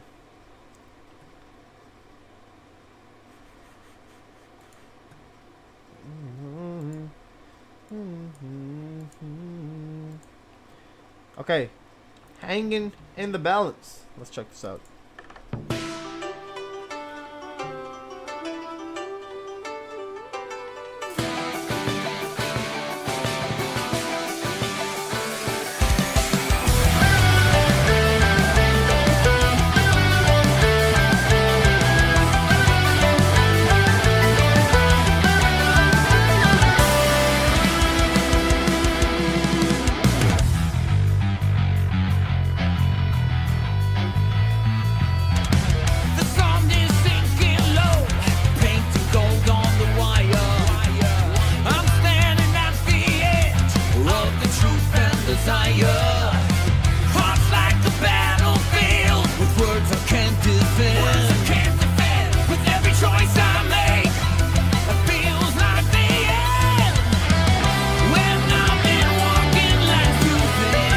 Is this Johnny? Is it Johnny or it sounds hella like Johnny, bro? I think it's Johnny if I'm tripping, but it sounds a lot like Johnny, bro.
Okay. That's pretty damn good, bro. Johnny always, man, whenever you're checking out Johnny is gonna be good. So I do like that. Yes, okay, it is from Johnny. Okay, Crush 40. I'm gonna say I'm a day one supporter of them. No video uploaded and just announcement posts. He performed this song and also wrote it. Okay, he's doing a lot more collabs with fan songs. I hear that's cool and nice. We need a new storybook game and a remaster of Secret Rings and Black Knight. This is refreshing for Johnny. He's so back, bro. Yes, sir. A big fan of the instrumental of this. Yeah, it was really good. I actually really liked the song.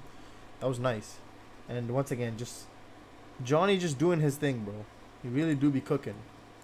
Alright, next up is this interesting title that we're gonna check out, which is also once again a suggestion from Sonic's channel, and it's called The Eggman Family Drama Unfolds by Sonic Theory. Okay, let's check this out.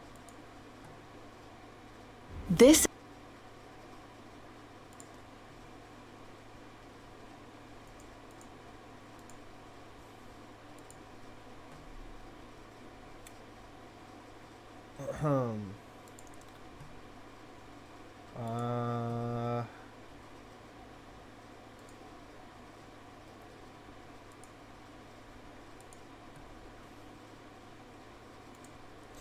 Okay, let's see what this video has for us.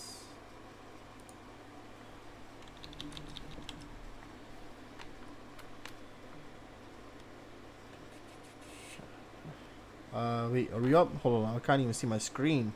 Okay, we're up. Okay, let's see this. Sage is finally back for a new adventure, this time taking place in the IDW comics. While the last few issues of the comic felt like some of the weakest storytelling in the universe thus far, I have to say the team truly knocked it out of the park with framing of the narrative around the family drama. Serves as a good way to not only tug at the heartstrings, but also give us some compelling interpersonal moments between Sonic and the Eggman daughters. Truthfully, I was a bit worried about how natural Sage's implementation in the story would feel, seeing as the comics up till this point have glossed over the events of Sonic Frontiers, which is a huge disservice to longtime fans. But you can see more of my thoughts on that here. While her introduction does feel a tad bit rushed, overall I think they did a good job by giving her a reason to be needed in the story. So let's take a look at Sage's comic debut and what it means for the stories moving forward. The story begins by picking up beats left off from issue 76, where after dealing with infighting and the destruction of the Restoration headquarters, many of Sonic's friends decided it was time to split off and find their own path in life. Of course, one of those characters is Belle the Tinkerer. Inspired by Sonic and his friends, Belle, who was once scared of the world, now wanted to embark on a journey with her friend Motobud and help others like she once did with her father, Mr. Tinker.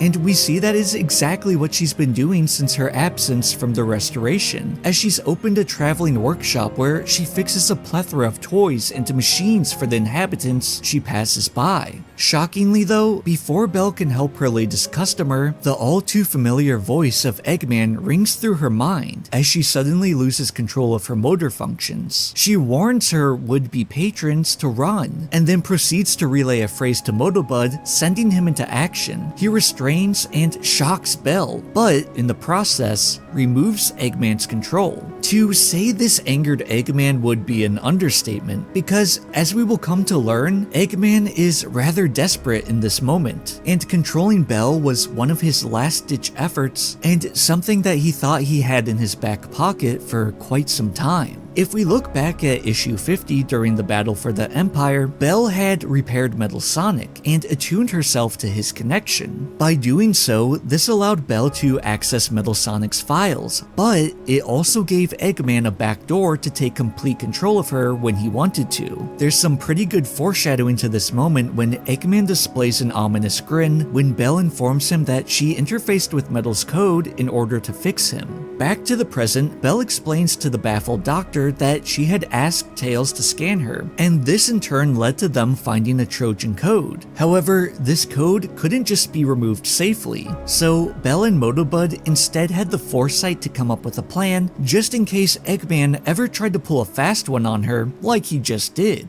this is where things get interesting. Eggman is at his wit's end. He informs Belle that Metal has left and taken supplies along with him, and Eggman has no idea why, but he does suspect that there's foul play. Seeing Eggman at a point where he's desperate enough to essentially beg his estranged daughter for help shows the gravity of the situation from his point of view. His body language alone, as he sinks deep into his chair, shows how uncomfortable he is with all of this. He would have much rather just been able to take control of Belle and get things done. This also puts Belle in an odd predicament as she ponders Eggman's proposal. In a way, Metal Sonic is family, and Belle has saved his life before, but that never stopped Metal from hurting her afterwards, both physically and emotionally. Their oil may run deep, but sometimes that kinship may serve to be more of a detriment than anything else. Interestingly, Belle cracks a bit of an Eggman smile here, taking after her father and perhaps sensing a bit of his desperation. She agrees to help, but on the condition that Sonic is allowed to tag along for the search and rescue. This sends Eggman to his boiling point, but he has no other option but to concede to her request. After ending communications with Belle, Eggman states that he never expected such cunning and forethought from her. However, Orbot points out that she is after all one of his creations, so it shouldn't come as too much of a surprise, regardless of her being made by the Mr. Tinker persona. This moment really exemplifies why Belle is the black sheep of the Eggman family. She is capable of great things, yet because she's choosing her own path, one that is astray from the desires of her family, she's essentially been branded an outsider, which only gets more interesting with the arrival of the golden child of the family,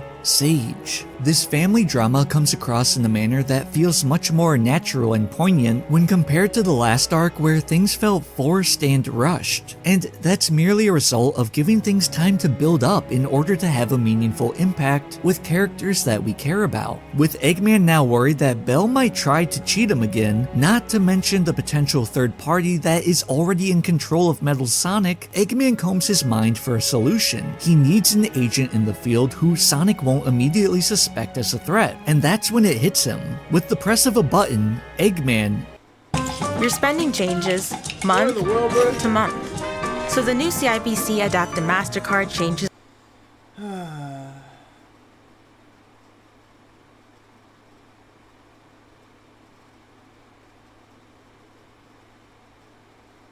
Yay, unskippable ads.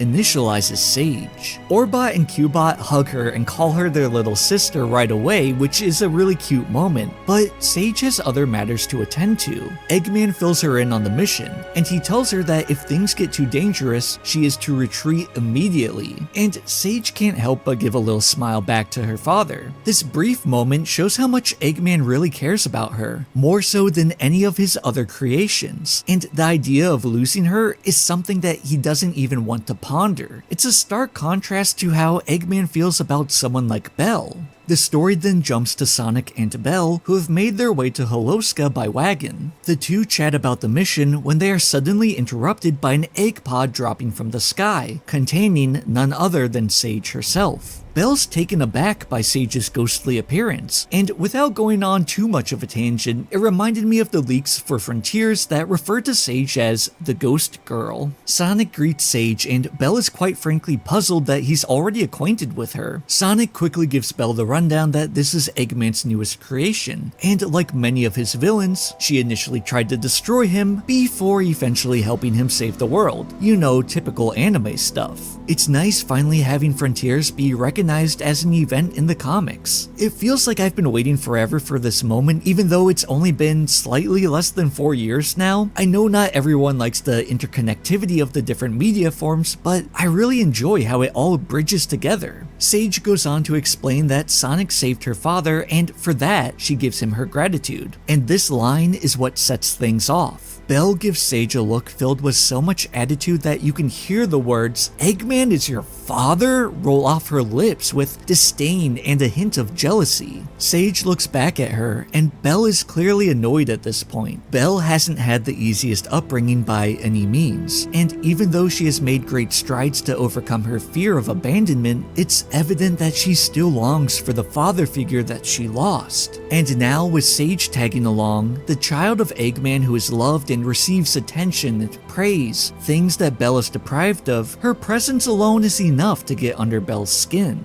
This awkward and catty family drama is enough to make even Sonic feel uncomfortable, and he tries his best to de-escalate the situation. As the group travels further across Holoska, the weather only seems to get more intense by the moment. As the only biological organism on this trip, Sonic thinks it's best to take a break in the wagon to avoid freezing over. However, Sage wants to keep searching and believes that Sonic is capable of overcoming this. It kind of shows that Sage still has that cruelty that her father embedded in her code, despite her semi-friendly relationship with Sonic at this point. The group packs into the tiny wagon together, but it's not long before something begins to rock it, prompting Sonic to go out and check.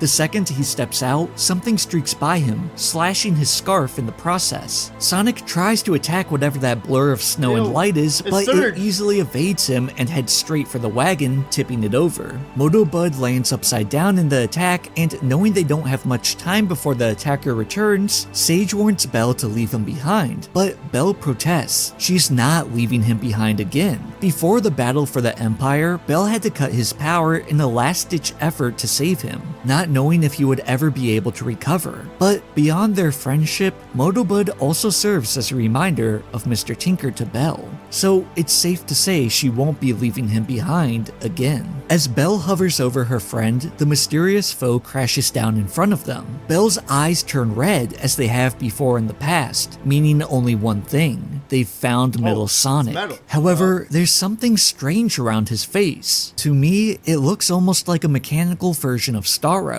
In DC, Starro is an alien starfish creature who enslaves others by attaching to their faces, connecting them to a hive mind. So it appears that Eggman's hunch was correct, and a third party has taken control of Metal Sonic. But the question is who and how? Could it be Starline somehow alive and seeking revenge? Possibly a new villain, or perhaps someone from Scrapnik Island? I mean, the device on Metal's face looks like it was made from pieces of scrap, but I'm not quite sure. It also seems that whatever this device is, it's blocking Belle from being able to connect to Metal Sonic, thus hindering their efforts to save him. Fighting Metal on a frozen lake while also trying to protect Belle and Motobud is not optimal for Sonic, so the group decides to head to a nearby cave, and just in time too, as Metal activates his ring spark field, ready to annihilate anything in his way. They narrowly evade the killing machine and buy themselves some time to regroup in the icy cave. As they explore the cave, Sage is unable to determine the optimal route due to a lack of data, and the ugly jealousy of Belle starts to seep out as she throws some shade toward her sister, clearly just waiting to be able to hold something over her. Sonic again tries to stop the sly remarks and bickering, but all this serves to do is make Belle angrier as she snaps at him, wondering if he's going to swap her out for a newer model as well. This brief moment of anger is also a sign of vulnerability from Belle. She apologizes to Sonic, realizing she shouldn't have yelled at him. Sonic tells her that no one can replace her and that she's his friend. This outburst from Belle is telling. This insecurity boiling to the surface has been there, and Sage isn't the cause of it, but possibly the remedy. This lingering feeling of being unloved, unwanted, and abandoned is something Belle is projecting onto others, like we just witnessed her do with Sonic.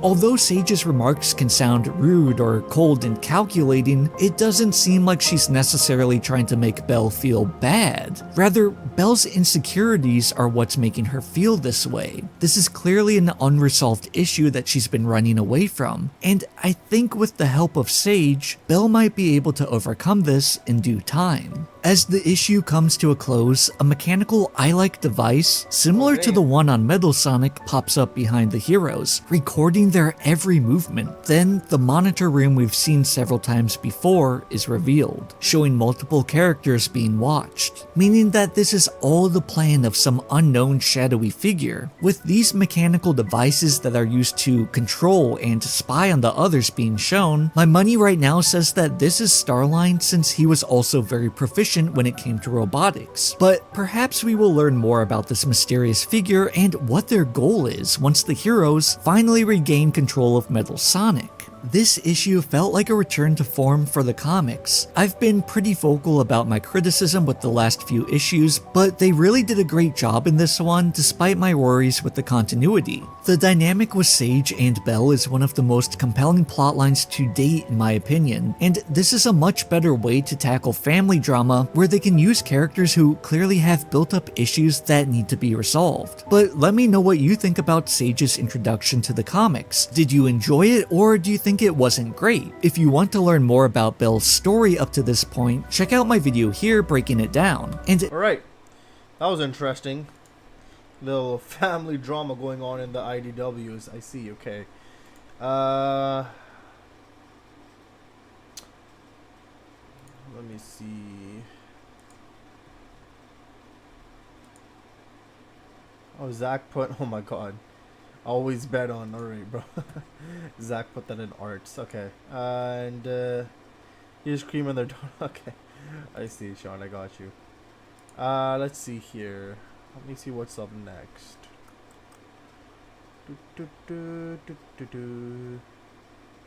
How much is this?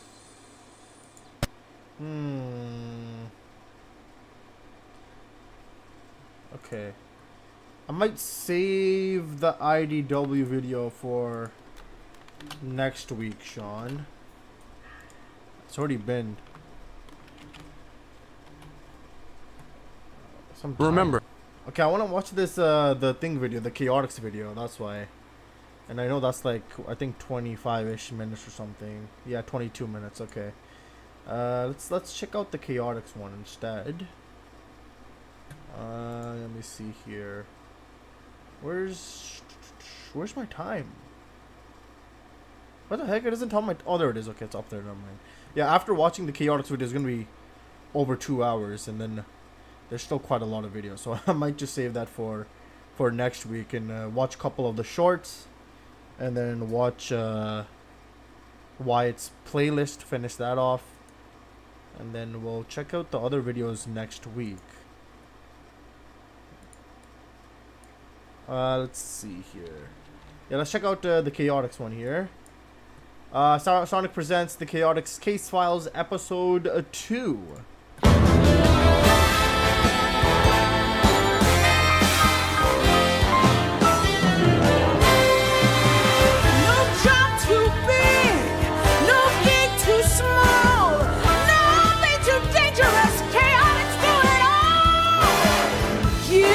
Your mystery, you wouldn't want to miss the high stakes Chaotix are on the case. Bro, when they animate this, it's gonna go crazy.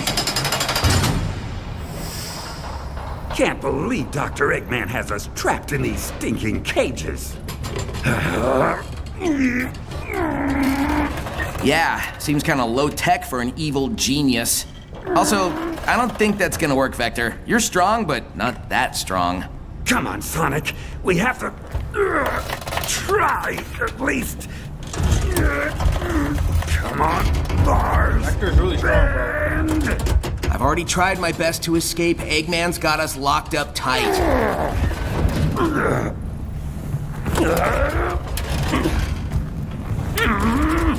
yeah, I gotta turn on the phone. Wow, you're sure showing that cage what for?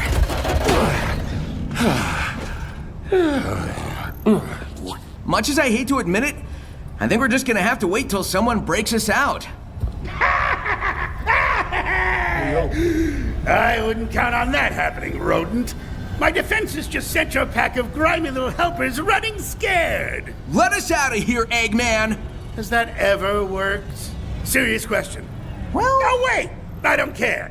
Neither of you is going anywhere, so get comfortable. And you, Alligator. Alligator. I'm a crocodile. bro. Yeah, still not caring. You said you had more to your story, yes? Well, yeah.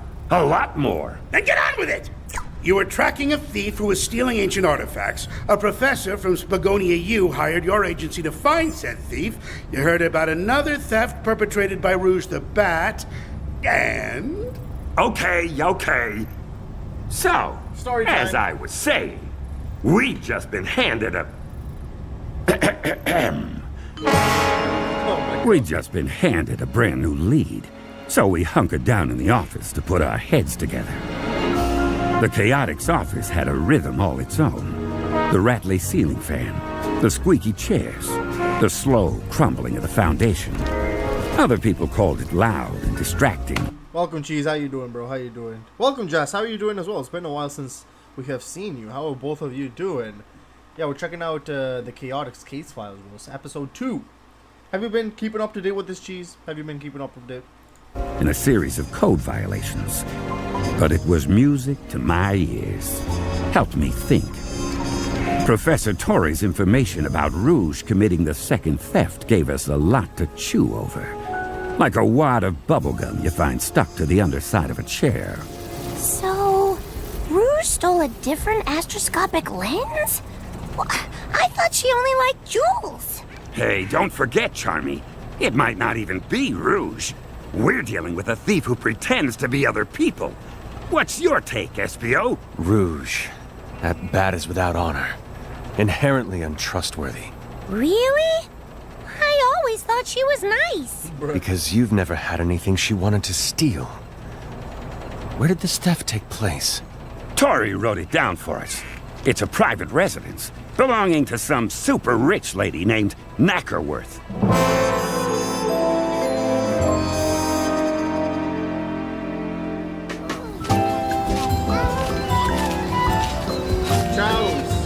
Chow Garden.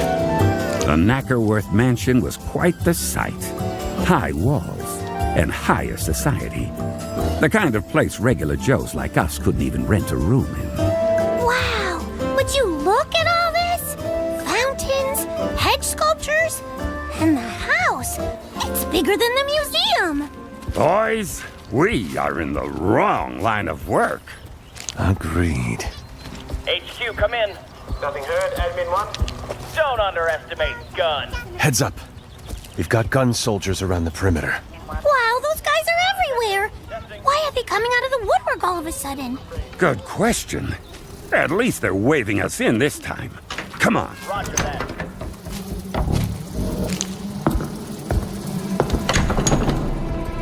The inside of the place was even more posh than the outside.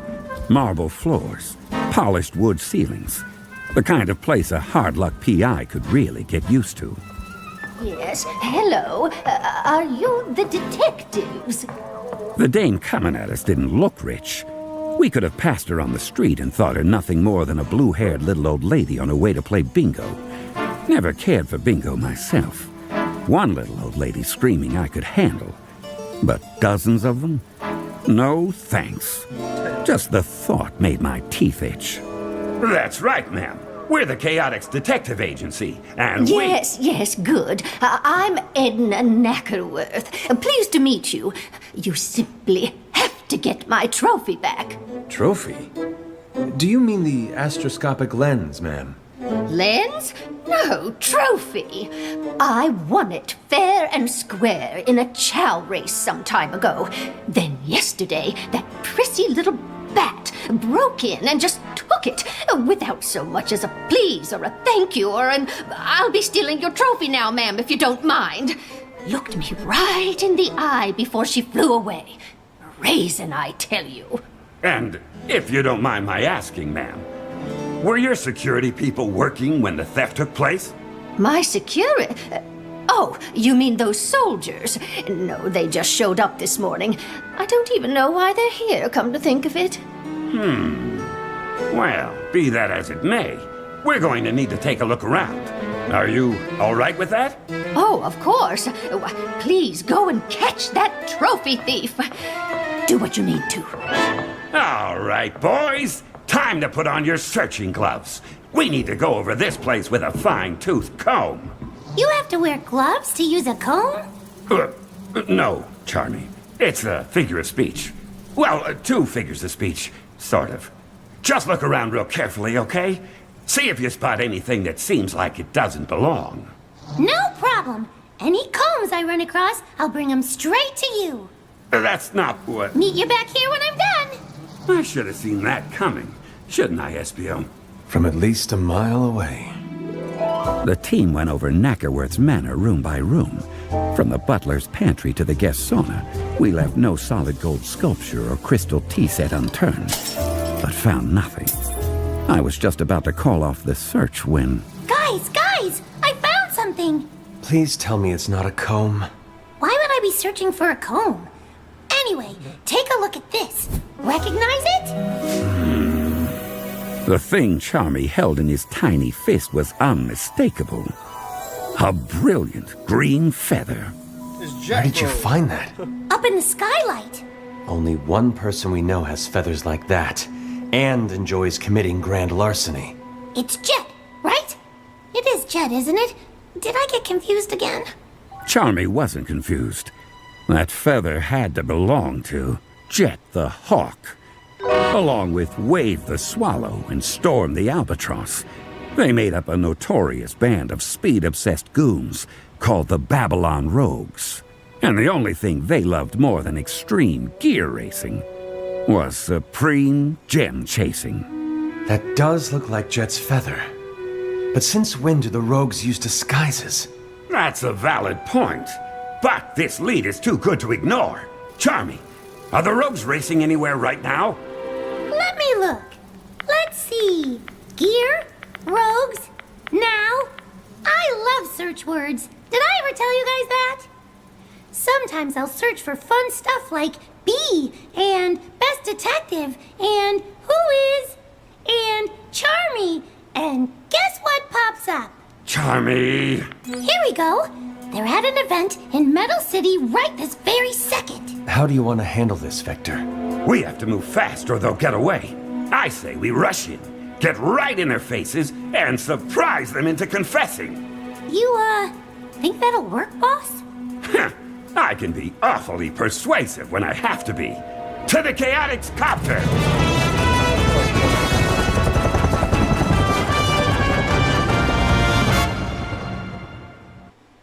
Make plans. I knew there was gonna be an ad. I knew when there was a little pause of no music, no sound. I knew they're gonna put an ad in it, bro. God damn it, man. And there's always unskippable ads, bro.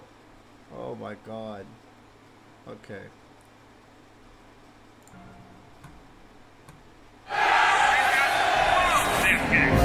The copter got us to the venue just as the Babylon Rogues were packing up to board their airship. I've never understood why people so fixated on speed would travel around in something so slow. But then, I don't have to understand the crooks. I just have to catch them. Well, would you look at this? Never expected to see the Chaotix at one of our events. You guys come to try out as our new pit crew? We need to talk to you, Jet. You and the other rogues. Ooh, hear that? They need to talk to us. What's the going rate for a conversation these days, Wave? Doesn't matter, Jet. From the look of them, they couldn't even afford breakfast. That's funny, 'cause they're broke. This is no laughing matter, Storm. We need you to answer a few questions about a burglary yesterday. Yesterday? We were on our way here yesterday. Not that we owe you an explanation or anything else, right, Wave? What makes you think we were involved in this burglary? We found a feather. See? Oh, that's one of yours, ain't it, Jet? Ow! Hey, Wave, why'd you kick me? This place is you at the crime scene, Jet, where a super valuable ancient artifact got stolen. What do you have to say for yourself? Tell you what. Why don't we settle this on the racetrack? Bro really said, yeah, it's time to cross worlds, bro. What the hell, bro? Just answer the damn question. What now? That is a splendid idea. Vector, if you can beat Jet, he'll answer any questions you've got. Oh, well, I mean, I've raced competitively before, but I'm not exactly a professional. Yay! Race! You can do it, Vector. Here, I'll fly up to the mic and do commentary. Not by yourself, you won't. Right. Me and Wave can commentate, too. Here you go, Vector. You can borrow one of our gears. See you on the racetrack in 1 minute. Sounds sus, bro. I don't mind admitting I felt out of my element climbing onto that gear. If it was a car race, that'd be another thing entirely. But Jet was a champion extreme gear racer. On the one hand, it didn't seem fair. But on the other hand, life ain't fair. Especially when you're a hard-boiled gumshoe determined to crack a case. All right, Vector. We've got the track all to ourselves. You ready? Ready as I'm gonna get. Count us down, Wave. 4, 3, 2, 1, start! And they're off! Jet's looking smooth and relaxed. He's really in top form today. And Vector's slow. Look at him out there. As if he could ever compete with Jet. He's not that slow. Look at him on Jet's heels. Come on, Vector. You can do it. 4 on the speed. You can catch him. He can catch him, right? Don't expect a friendly Q&A session after this, kid. Come on, Vector. Lean into those winter shins. Drill around the turnbuckle. Burnish the gangplanks. You don't know anything about gear racing, do you? Nope. Let's go, Vector! I'm trying! While I was attempting not to embarrass myself on the racetrack, Espio, our resident stealthy investigator, had noticed something wasn't quite right back at the Chaotix copter and slipped away from the spectacle to look into it. Okay, wait, hold up. How do you even know about this? Espio filled me in later, of course. A detail I was going to give you in due time. Unless you want me to rush this story. Yes, Sonic, enlighten us. Are you anxious for Vector to wrap things up? Oh, hey! Now that you mention it, I do find it's best to give stories room to breathe. Please, Vector, carry on. That's what I thought. Like I was saying, Espio knew someone was taking liberties with our property, but he couldn't have predicted who. Rouge! What do you think you're doing? Espio, you might have startled me if I hadn't heard your clunky footsteps a mile away. My footsteps are not clunky. I've been practicing non-clunky footsteps my whole life. If you say so. And you didn't answer my question. What are you doing rifling through our belongings? No, don't bother answering. I am hereby detaining you on suspicion of the theft of multiple astroscopic lenses. Look, whoever's making off with your relics, it is most assuredly not yours truly. No? Can you prove that? Just as convincingly as you can prove I did do it. Which is to say, not at all. Listen, I heard about the thief trying to make people think I was the one responsible, and I am not here for it. So while you and the kid and Captain Gumshoe are out doing whatever it is you guys do, I'm going to find the culprit and show them the error of their ways. In fact, I planted that hawk feather to throw you guys off, so I'd have time to do some unbothered snooping. Not that you've got any evidence here of anything. You planted the feather? Do you realize how much time we've wasted thanks to your little prank? Well, maybe I could make it up to you. How about you and I get together for stealthy adventuring later? Yo, just the two of us. Calm down, whoa. What? And abandon my team in the middle of a case? I could never do such a thing. Of course you couldn't. Forget I mentioned it. Hey, bro, damn, what's that? Espio really didn't clock, bro. Damn. Espio really Espio really did not clock, bro. Bro, okay, man. You know what? Nah, shout out to Espio. Shout out to Espio. Bro's a real one. He's like, I'm not leaving my gang, bro. But over there.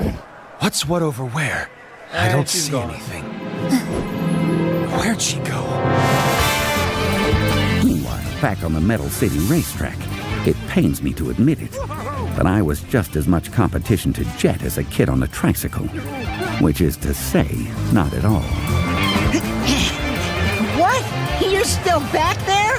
Come on, Vector. Admit you've had enough. Never! As soon as I get my legs under me, I'll show you who's fast! Oh, so I guess I can stop taking it easy on you, huh? Wow, Jet's gear is extreme. I didn't even know they could move that fast. Yeah, it's looking pretty grim for Vector. Yeah, 'cause he's so slow. The fake announcers weren't wrong. I tried my best, but Jet's speed was undeniable. I watched him pull away from me while my hopes of an easy confession faded, like a cold winter's breath under the half-moon's watchful glow. Or like a sneeze in the wind. One of those. I knew I'd beat you, Vector, but I didn't think I'd humiliate you. This is just sad. Jet, you're a champion extreme gear racer, and I'm a detective. We're a little mismatched. How about I cut you a little slack then? Here, I'll turn around backward and still beat you. Hey, look! There's a maintenance truck pulling onto the track. Jet doesn't see it. He's gonna crash right into it. Boss! Boss! Turn around! Boss! Boss! Jet, in front of you! What? What's that? I can't hear you over the sound of my awesomeness. Jet may not have seen the truck veering blindly into his path, but I did. And while I might have lost the race, I could still save a life. Putting everything I had into it, I pulled up just close enough. I've only got one thing to say to you, Jet. Yeah, what's that? Don't rub my face in it too hard. Nope. Tuck and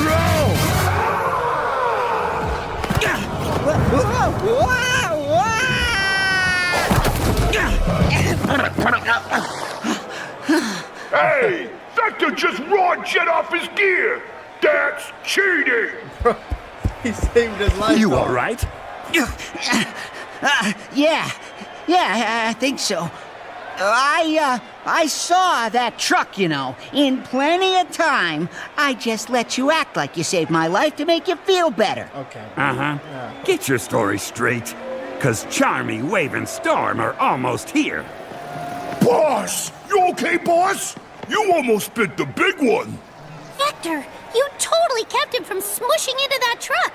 You were amazing. It was a pretty close call, Jet. Yeah, well, it doesn't change anything. I'm still not cooperating with any private eyes. But you do have my word. We had nothing to do with any stolen artifacts. I mean, why would we want some dusty old museum piece anyway? If it's not Babylonian, we're not interested. All right, come on, you two. We got an airship to fuel up. Yeah, let's get out of here. I can't believe you almost died, boss. You know what? Quiet, you. That never happened. What happened here? Oh, Espio, you missed it. Jet said he talked if Vector could beat him, and Vector couldn't beat him, but he saved Jet's life, and Jet says the rogues didn't steal the lens thingy. Huh. Noted. You're not hurt then, Vector? Nah, just slower than I'd like. Well, I don't believe it was Rouge who took the lens either.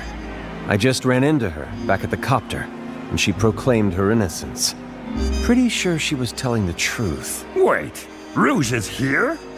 Was here. She left. Oh man, Rouge is cool. I wish I could have talked to her. Where'd she go? No idea. One second she was there, the next she was gone. It galls me to admit it, but I find her stealth impressive. I'm not sure even I could have disappeared like that. Hey! What? What's wrong? She took one of my kunai. How? One of my ninja throwing darts gone, just like that. And she replaced it with a note? Here, let me see that. It says, you boys should probably check out the museum at Spiral Hill, if you can get there fast enough. Hey, you realize you're giving me hives here, right? Talking about a speed contest and leaving me out of it?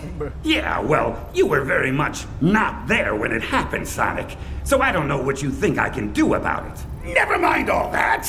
What was it about Spiral Hill? Or why did the impertinent bat want you to go there? Yeah, it's a good story, isn't it?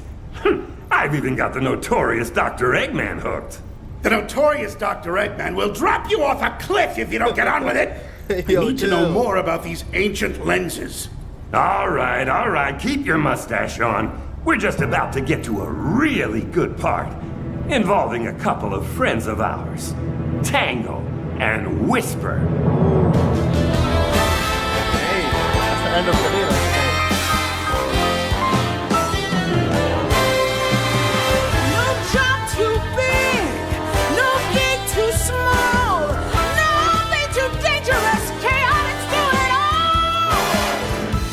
Us your mystery you wouldn't want to miss when the chaotics are on the case. Yeah, these are fun to check out. And once again, bro, when somebody starts animating this shit, yeah, it's game over, bro. It is game over. But it's fun to use your imagination as well. It is fun.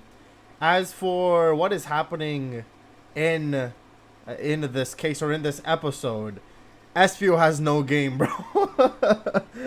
Espio, you got zero game, bro. Zero goddamn game. Bro, she was like hinting, yo, you know, come with me, you know, just the two of us. And he's like, no. Alright, bro. Alright, fair enough, man. Fair enough. As for what you guys were talking about in the chat about Rouge's voice direction, I do understand what you guys are talking about, because her voice was really calming, you know, really calm, chill, and had like that very interesting tone as well. And it's nice. It is nice that they're giving Rouge that tone back that some people missed, and so that was nice as well. That was nice. Yeah, that was something. Yeah, it is okay. It's been 2 hours already. God damn, man. Okay, it has been 2 hours. Let's Oh, Cheese sent a video. Cheese, what you send? Alright, fine. In honor of Cheese joining us here today, Cheese, I'll watch a video from you, and then we'll come near the end of today's stream. But yeah, Cheese, let's watch your video. What did you suggest? Why modern Sonic automation sucks. Okay. Well, let's see this video. Cheese, you're still with us, right? I don't want to watch the video when Cheese is not even here.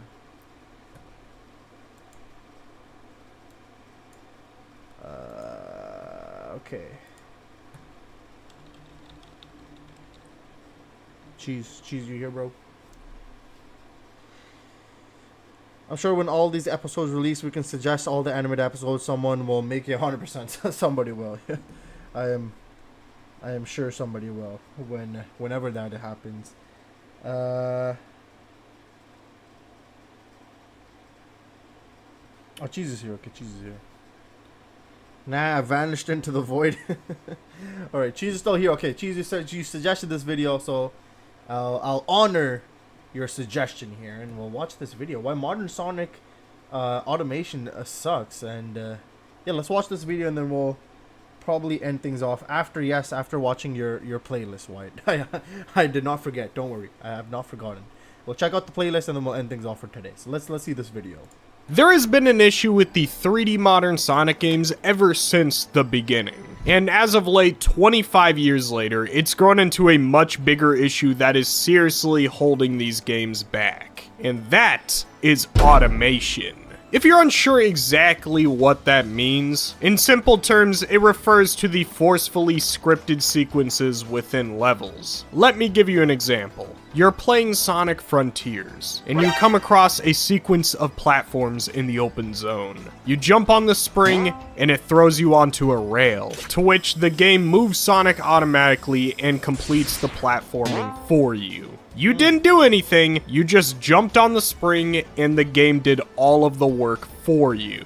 That sucks. But the topic goes much deeper because despite people complaining about automation for decades, Sonic Team refuses to drop it. In fact, automation is a part of every 3D Sonic game on a large scale, which causes a convoluted mess. Because some fans don't even know what a 3D Sonic game would look like without automation. Others start to prefer it because, well, some of these games are pretty good, so who cares? But most importantly, there are people out there that just don't care. Who cares? How important is automation anyways? I care. Because it's been a much bigger issue for 3D Sonic than I think people give credit for. In fact, I think this might be the make or break dilemma for the next 3D Sonic game. So today I want to discuss exactly that.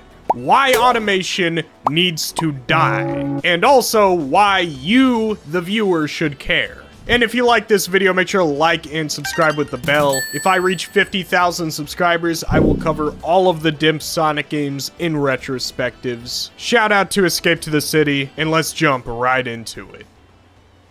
I want to start off by saying that automation is not always bad, and I do think to an extent it's critical to Sonic's identity. One of the biggest strengths Sonic has compared to any other platformer is spectacle. Listen, Mario Odyssey may be a better game than Sonic Adventure 2, but I think you would be crazy to say that Sonic Adventure 2 does not have more aura. The levels of this game, boarding down a city landscape, breaking out of a prison naval base, grinding on rails in space, going Super Saiyan and fighting a big lizard. You just can't beat that. And most of those moments are created with automation. You can't have Sonic be chased by a truck without a predetermined path where the game turns Sonic for you. And then we jump into the boost games. You'll have moments where Sonic boosts down a clock tower, or runs away from a giant mechanical fish. That's pretty cool. Even the classic games have automation. There's always times in the levels where Sonic is running down a straight hill with no obstacles, letting the speed carry him through the level. All of these moments are okay because they are using spectacle as a reward, and that is a very important distinction. Where I take issue with automation today is that they now use that spectacle as the main gameplay. As long as the game looks cool and is fun on a first playthrough, that's all that matters, and that is their philosophy. But they're not thinking about the game's longevity. And look, it is cool to have a lot of spectacle for a first playthrough, but anything past that, the game becomes less and less replayable. Eventually that magic wears off.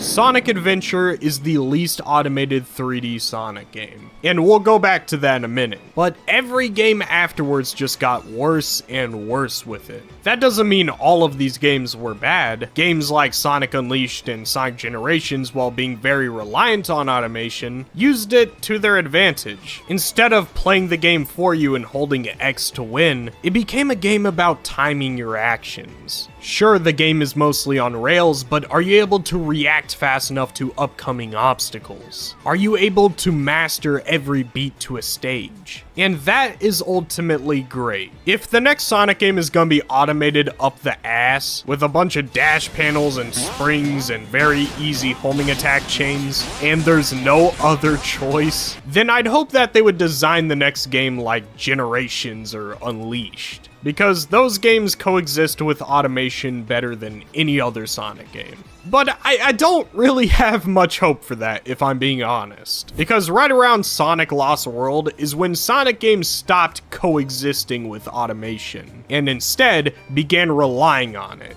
And Sonic has never been the same ever since. In every level of Sonic Lost World, you got dash panels everywhere. And I mean everywhere, constantly pushing you forward to the next section of the level. Whether it's to get you through a loop or to straighten your path. I just wish this game was designed the same, but they removed the dash panels. Because this game really didn't even need it, and it would have been a lot better without it. And then we get into Sonic Forces, and not to beat a dead horse, because look, we all know what's wrong with this game. It is a straight line, and the ratio of spectacle versus gameplay has never been more skewed. The inputs required to play this game are so minimal that there is no point in ever returning to this game. It's basically a movie. If you watch a long play on YouTube, you pretty much experience the game, and it blows. And then finally we reach Sonic Frontiers.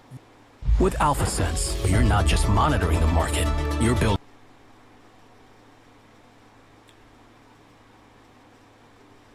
Super Bowl. I think it's begun.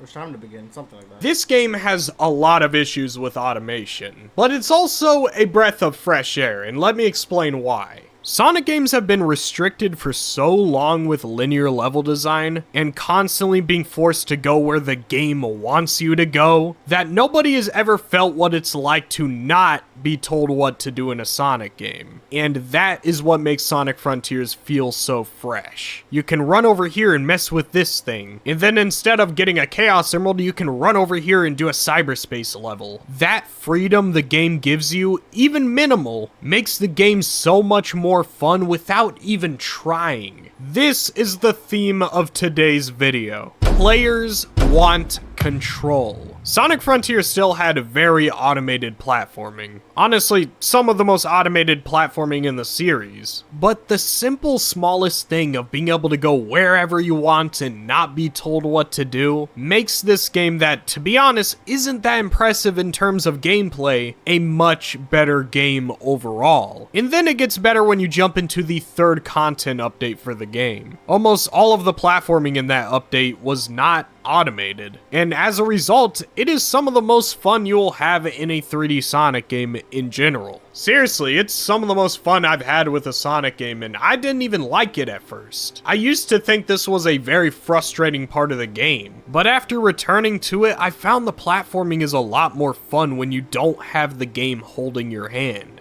I even made a video about how my opinion on Update 3 has changed, so if you're interested in that, you can check it out. And the crazy thing about it is that this platforming isn't anything super impressive. I think there's a part where you platform on rotated cubes, but the fact that I could do that without a rail or something to homing attack made me feel more validated as a player, because I did that. The game did not play it for me, I did it with my skill. And I feel that a game's goal should be to validate the player. As you get better at the game and you notice the game is getting easier because of it, it makes the player feel good. Recently I've been playing Hollow Knight for the first time. By the way, it's already one of the best games I've ever played. I am hooked to this game. But that game has some hard bosses. And when you beat them, you feel great because you had to work so hard to sharpen your skill in order to beat them. Now, imagine if instead every boss in that game had a rail to hop on and you could beat the boss in 3 hits. And on top of that, you can keep picking up your rings so you never die, thus eliminating any challenge whatsoever with the boss. Would it still be a good game? Probably yes, but am I ever returning to it? Definitely not. That's my point. If the player doesn't feel rewarded for getting better at the game, then why bother ever coming back? It's gotta be a game that's so beautifully good like Red Dead Redemption 2. Otherwise, what's the point? Especially in the case of a platformer. When you have a platformer that's heavily automated, you're just showing me a movie, and in some cases, a really bad one. I want to take it back to Sonic Adventure. That's right, the GOAT. Load up the game, but turn down the volume. You don't want to wake up your parents. The reason why is because this game was the blueprint for 3D Sonic. And while it's not perfect with the balancing of automation, it's not half bad. And I'd even go far enough to say it's pretty good. First off, dash panels. These things suck, and I hope they never return. I know they will, because they suck, and some of you watching are probably saying, well, that's pretty extreme, don't we need it? No, we don't. You know the shadow on the wall analogy, where if you're locked in a cave or whatever, and if you look at a wall forever, and all you see is shadows moving, then that's all you know, that's all your brain can comprehend. But if I break the chains and let you leave the cave, you'll see that dash panels actually suck giant diarrhea. One newfound appreciation I have for Sonic Adventure is the fact that the game doesn't use dash panels as often as you'd think. Sonic Adventure has momentum, and when you go downhill, you pick up speed without the game doing anything. That feels phenomenal. I want everyone to play Windy Valley right now. Get to the second half of the stage and just go down these hills and notice how Sonic immediately picks up speed and starts running really fast. That's called gravity and momentum, by the way. Now, do that again, but roll into a ball this time and watch him go even faster. Now, play any level in Sonic Adventure except for Skydeck and notice how many sections don't have a dash panel throwing you forward. Now, let me cook a little further. It's actually one of my biggest critiques of Sonic Adventure 2. That game is constantly throwing dash panels everywhere. A straight line in Metal Harbor, dash panel. Any turn ever, dash panel. Going downhill, dash panel. That one doesn't even make sense. When Sonic can already go fast without one. In fact, he might even go faster without it. And you can see that by going down any hill in Sonic Adventure 1. It's like the developers are so afraid, terrified of the player accidentally not going forward. But bro, they just gotta stop. You gotta trust the players at some point. Yes, there will always be some players out there that just suck at this game, and they will never get good because they can't comprehend anything. What you're sacrificing is much greater. I know it sounds redundant to complain about. In Adventure 1, you do all the jumps yourself. Most of the turns are made by yourself. At certain moments when there's no dash panels, you may have to spin dash. And I get that complaining about dash panels being put on a hill may sound pointless. Like, why are you even complaining? Sonic was gonna go fast regardless if the dash panel was there. It's because it breaks the option of doing literally anything else. It may not sound like much, but the little things like building up speed and watching your reward for doing that, or slowing down so you can precisely platform in a certain section of a stage. Those parts of the game are important because the simple tiniest feeling of being in control can make a game go from a 7 out of 10 to a 9 out of 10. It is so important. Investments! No, that always throws me off. Get a boost of confidence with personalized. Question: why the hell are dash panels used so often in boost games? I can understand Unleashed and Generations to an extent, because in some scenarios it would be way too hard to turn fast enough in certain sections. But in a straight line section, why is there a dash panel? They don't do anything but make the player feel more restricted. Especially because, you know, you have the boost, a button you can press to reach max speed automatically. Again, it is so small, but making the player feel like they boosted to go fast instead of just throwing a scripted dash panel helps the gameplay. I have a new op. It's not Sonic Superstars, it is dash panels. It all comes down to this. Sonic needs to drop most of the automation, full stop. I'm okay with spectacle. I like that. If they want to take control away for a moment to visually wow the player, that's fine. But make those moments few and far between instead of the main gameplay. Because automation is what separates a good Sonic game and a bad Sonic game. It does seem like they are getting better with it. With Shadow Generations, despite a lot of automation being in the game, it still had a lot of platforming and stuff to react to and plenty of pathways. And that's good for distracting us from how automated that game And that goes a long way in distracting you with how automated that game is. And with Frontiers Update 3, it did a very good job at almost eliminating it fully. But there's still a long way to go. Because again, ever since Lost World, this has been an issue at the forefront. The current Sonic team tends to struggle with making levels without scripted sequences and dash panels used constantly. Sonic Frontiers has like 30 boost levels, and not a single one is replayable like how they were in Generations and Unleashed. Some are flashy, and some have cool gimmicks, and they're kind of fun, but that's all I can say. I know this is a problem that's been spoken about for years, but I feel like people aren't vocal enough. And maybe that's just me. I see a lot of people talk about the quills and the new model, the art style, and whether Ian Flynn's writing sucks. And all those things are important. Please address those, Sega. But I feel like automation should be number one. Sonic Frontiers was a fantastic game, guys. We just need that, but like, no automation. And I really want that specific message to get through to Sonic Team. Because the open zone is addicting, and all it needs is better platforming. Once we get that, we might just have the best Sonic game of all time on our hands. Sure, the game can still be good with dash panels and all kinds of scripted BS, but it could be so much better in my opinion. I hope Sonic Team knows that. Don't just make a good game. Make a game that we're going to be replaying for a decade. And that's all I gotta say. Okay. If you guys enjoyed... Yeah, that makes a lot of sense. I understand what he's talking about. Wanting the player to have a lot more control on what is happening in the game, opposed to you just clicking a button or moving forward and then the game just doing all of the work for you. So I don't understand where he is coming from, and he does make a good point that they don't need to completely eliminate it. They just have to just restrict it in a sense, you know, and make it far and far between instead of it being the main component of the gameplay.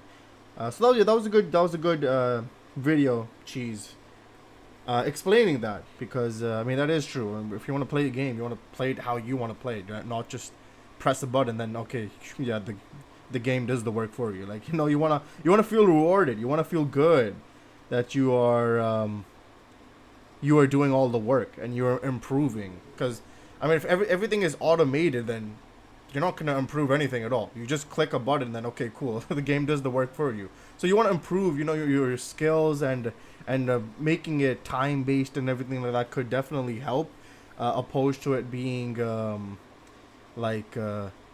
just like a straight path or whatever like that. But yeah, it was a good video, Cheese. It was a good video. Hey, Radical Highway was on TV. Golden Gate Bridge, bro. Yeah, Super Bowl started, but I'm just watching the commercials. Sound good. And yeah, it goes a long way to make the game more worthwhile to experience. Exactly. If you want to have a experience that you're actually improving and you feel good, you know, when you complete a stage that, you know, there wasn't anything to really help you, but it was more so that you put in that work to get better to beat that stage. It's always more rewarding than when a game just kind of hands you the victories just to move you along with the story or move you along with whatever is happening in the game. So yeah, he makes a very valid point about the games going forward should be less automated and more focused on the player's skills, and it being something that players need to improve on themselves if they actually want to be good at the game, opposed to it being the game is just helping the player out no matter what skill level that player is at. And yeah, so good point, good video. And Sean, you said you want me to watch the shorts. I'll watch 2 shorts for today. No, we'll leave the other shorts for next time. 2 or 3 shorts. We'll see. We'll see how long these shorts are. Let me check them out. Okay, which one is this? CJ. Okay. This one's Fidel. What does Fidel have for us?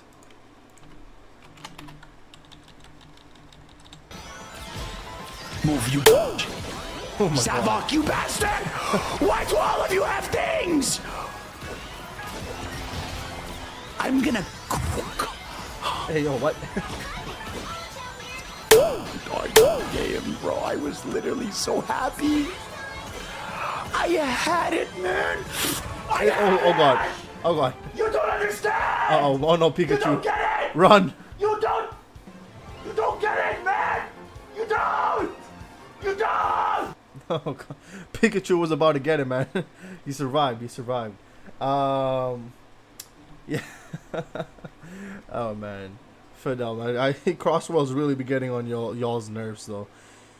Getting you actually involved, the rank system is the same way. Hitting you with a fat E rank motivates you to learn the game.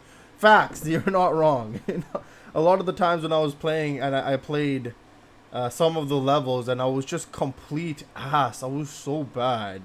And I would still get like a B or an A. I'm like, oh, okay, cool. You know, I was like, okay, yeah, you want to reward me for playing ass? I mean, sure. You know, if I'm that ass and you're rewarding me, it's like, cool. I guess I wasn't that ass, but you're ass, bro. No, you are ass. Like they shouldn't like sugarcoat that you need to improve on the game, basically. You know, like they should just say it how it is. Like, yo, nah, you are complete trash at the game, bud.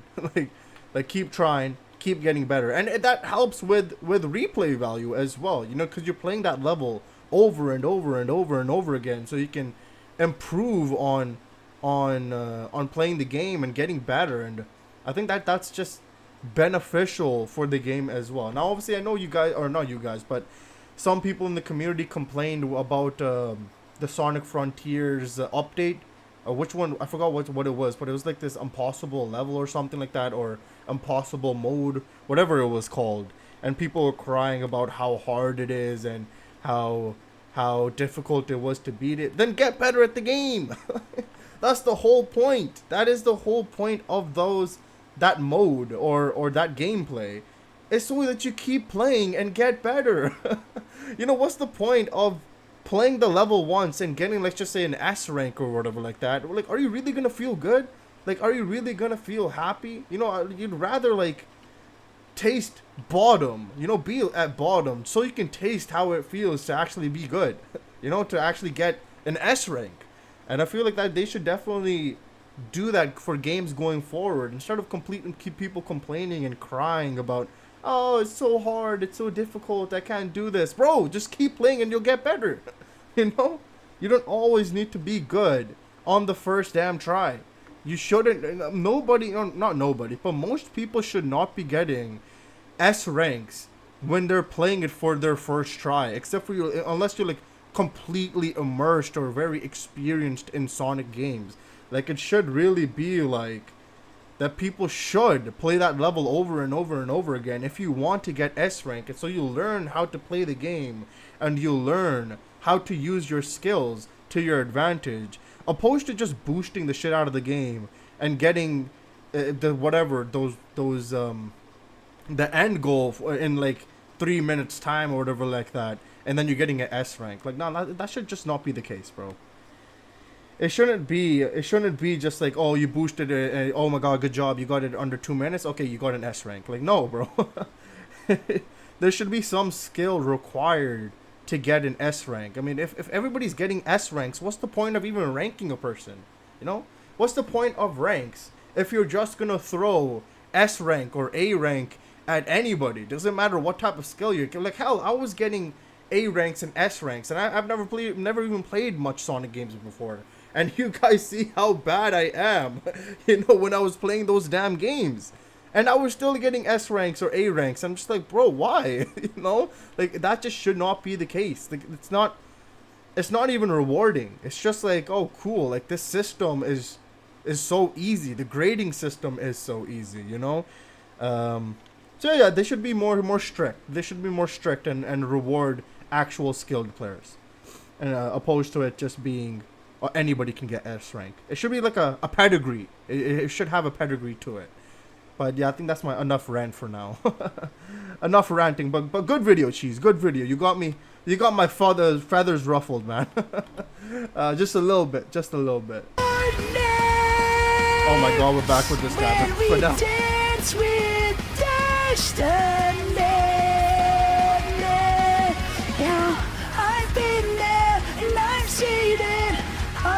never gonna stop me.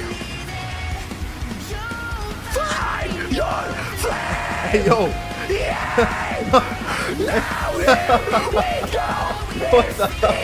Oh my god, okay. Okay, damn. Hear them, they're calling your name.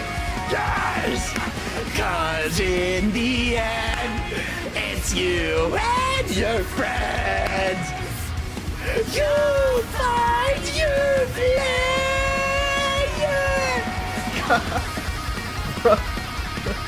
Oh man. Guitar solo, yes sir. Last second clutch, bro. Last second clutch, bro. Yeah, you just need to listen to Find Your Flame, man. And peak begins, bro. Cinema, absolute cinema begins. You just need to listen to that song. But yeah, that was cool. Okay, I think there was one more here. Okay, it was this one. Okay, let's see what this short is. It seems like it's actual like a thingy video. Oh no. What the actual hell, bro? Nah. who cooked up with this story, bro? Who cooked up this damn story? Oh man, that was really something. Yeah, bro really stubbed his toe and lost some rings, man. God damn it, man. Y'all don't know the pain, man. Y'all don't know the pain of stubbing your toe. Oh man, okay. I'm saying lol while Gur being based is peak, bro. I got you, bro. Don't worry, bro. Don't worry. I got you. Alright, we got two more shorts that Sean wanted me to watch. What is these? ZZ and ZP. Okay. What are these shorts?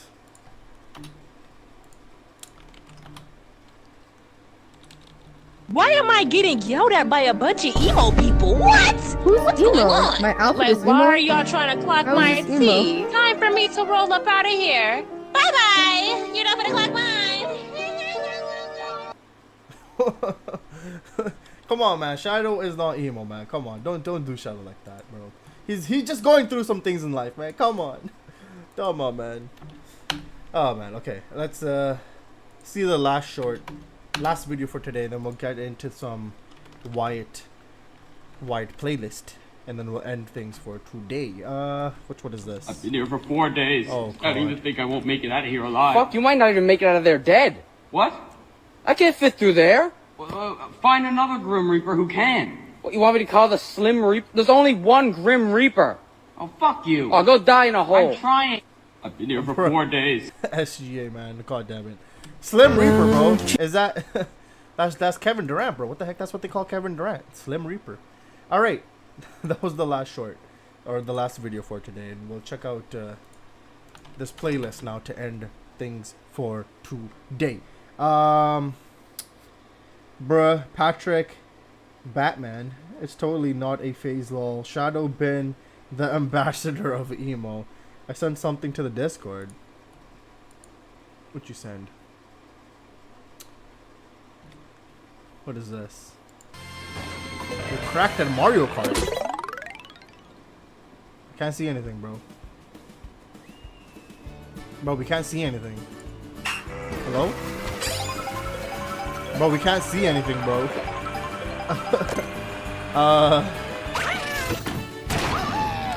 Peak gameplay, wow. That is so peak, bro. Who said hold on? Peak, no, I totally see it, bro. I see the vision. My bad. Apologies, sir. Apologies. I see the vision with this gameplay, bro. Wow. This is, oh man, look at that, those graphics, bro. God damn, bro. Wow. This is some really peak gameplay, bro. God damn. So this is what they meant with no automation. Okay, I got you. So by automation, that means just keeping the picture still. I totally understand now, bro. You know what? Cheese's video, hits even deeper now. Oh man. Okay. Yeah, we're gonna, until you find the video. Let me watch these little things from the playlist. Okay. I know you're out there. Damn. Okay. Nintendo doesn't let you screen record, bro. I think That's why, KR. I don't think they let you screen record or some shit, bro. That's probably why, man. Oh, man. Damn, Mario Kart World changed since I last saw it. Bro, it's just still images now. It's a PowerPoint. It's a PowerPoint now. PowerPoint presentation. I know you're out there. It's the song version. Smoking is... Okay. We got a couple more of these little videos. Hearts of the Forgotten. It might be disturbing. What? Oh god. Disturbing video. Hold on. What's gonna happen, bro? Oh god. Oi. Oi, oi, oi, oi.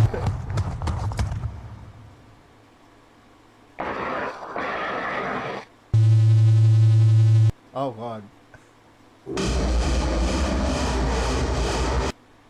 Okay. Almost there. Bro, what's with these scary sound effects, bro? God damn it, man. What's that? I don't know what that says. What? Oh no, who's that, bro?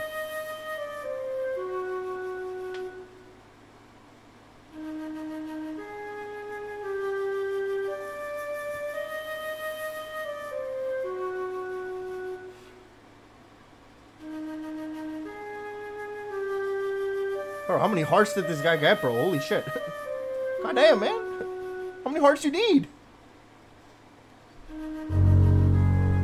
Need the last one? Hey, no, no, wait, whoa. Calm down, bro. Hey, yo, calm down.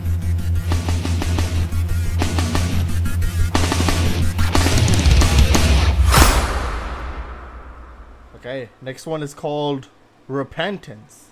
Right? Is that? Yeah, it's Repentance, okay. This is a quick list.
Okay.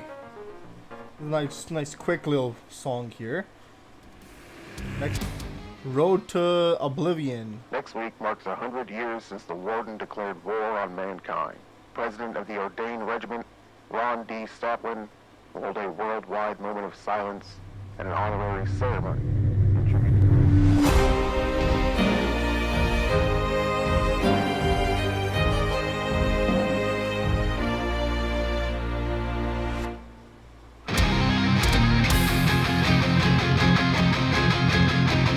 Man, we got a whole storyline going on with this shit, bro. The one thing keeping me moving is my destination. What in the world, bro? They got a whole movie making on this shit.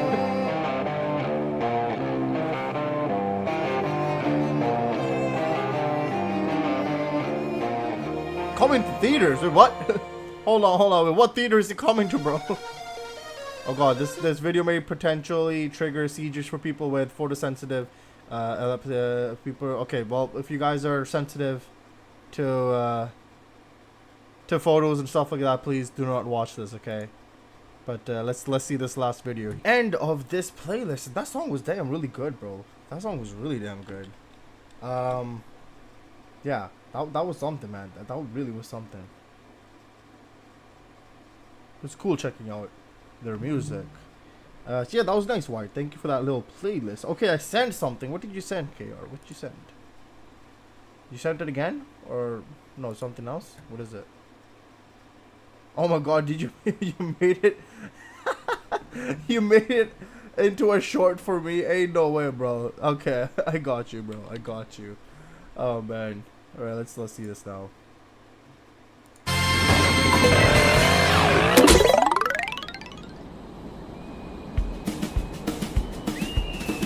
Crack that Mario Kart.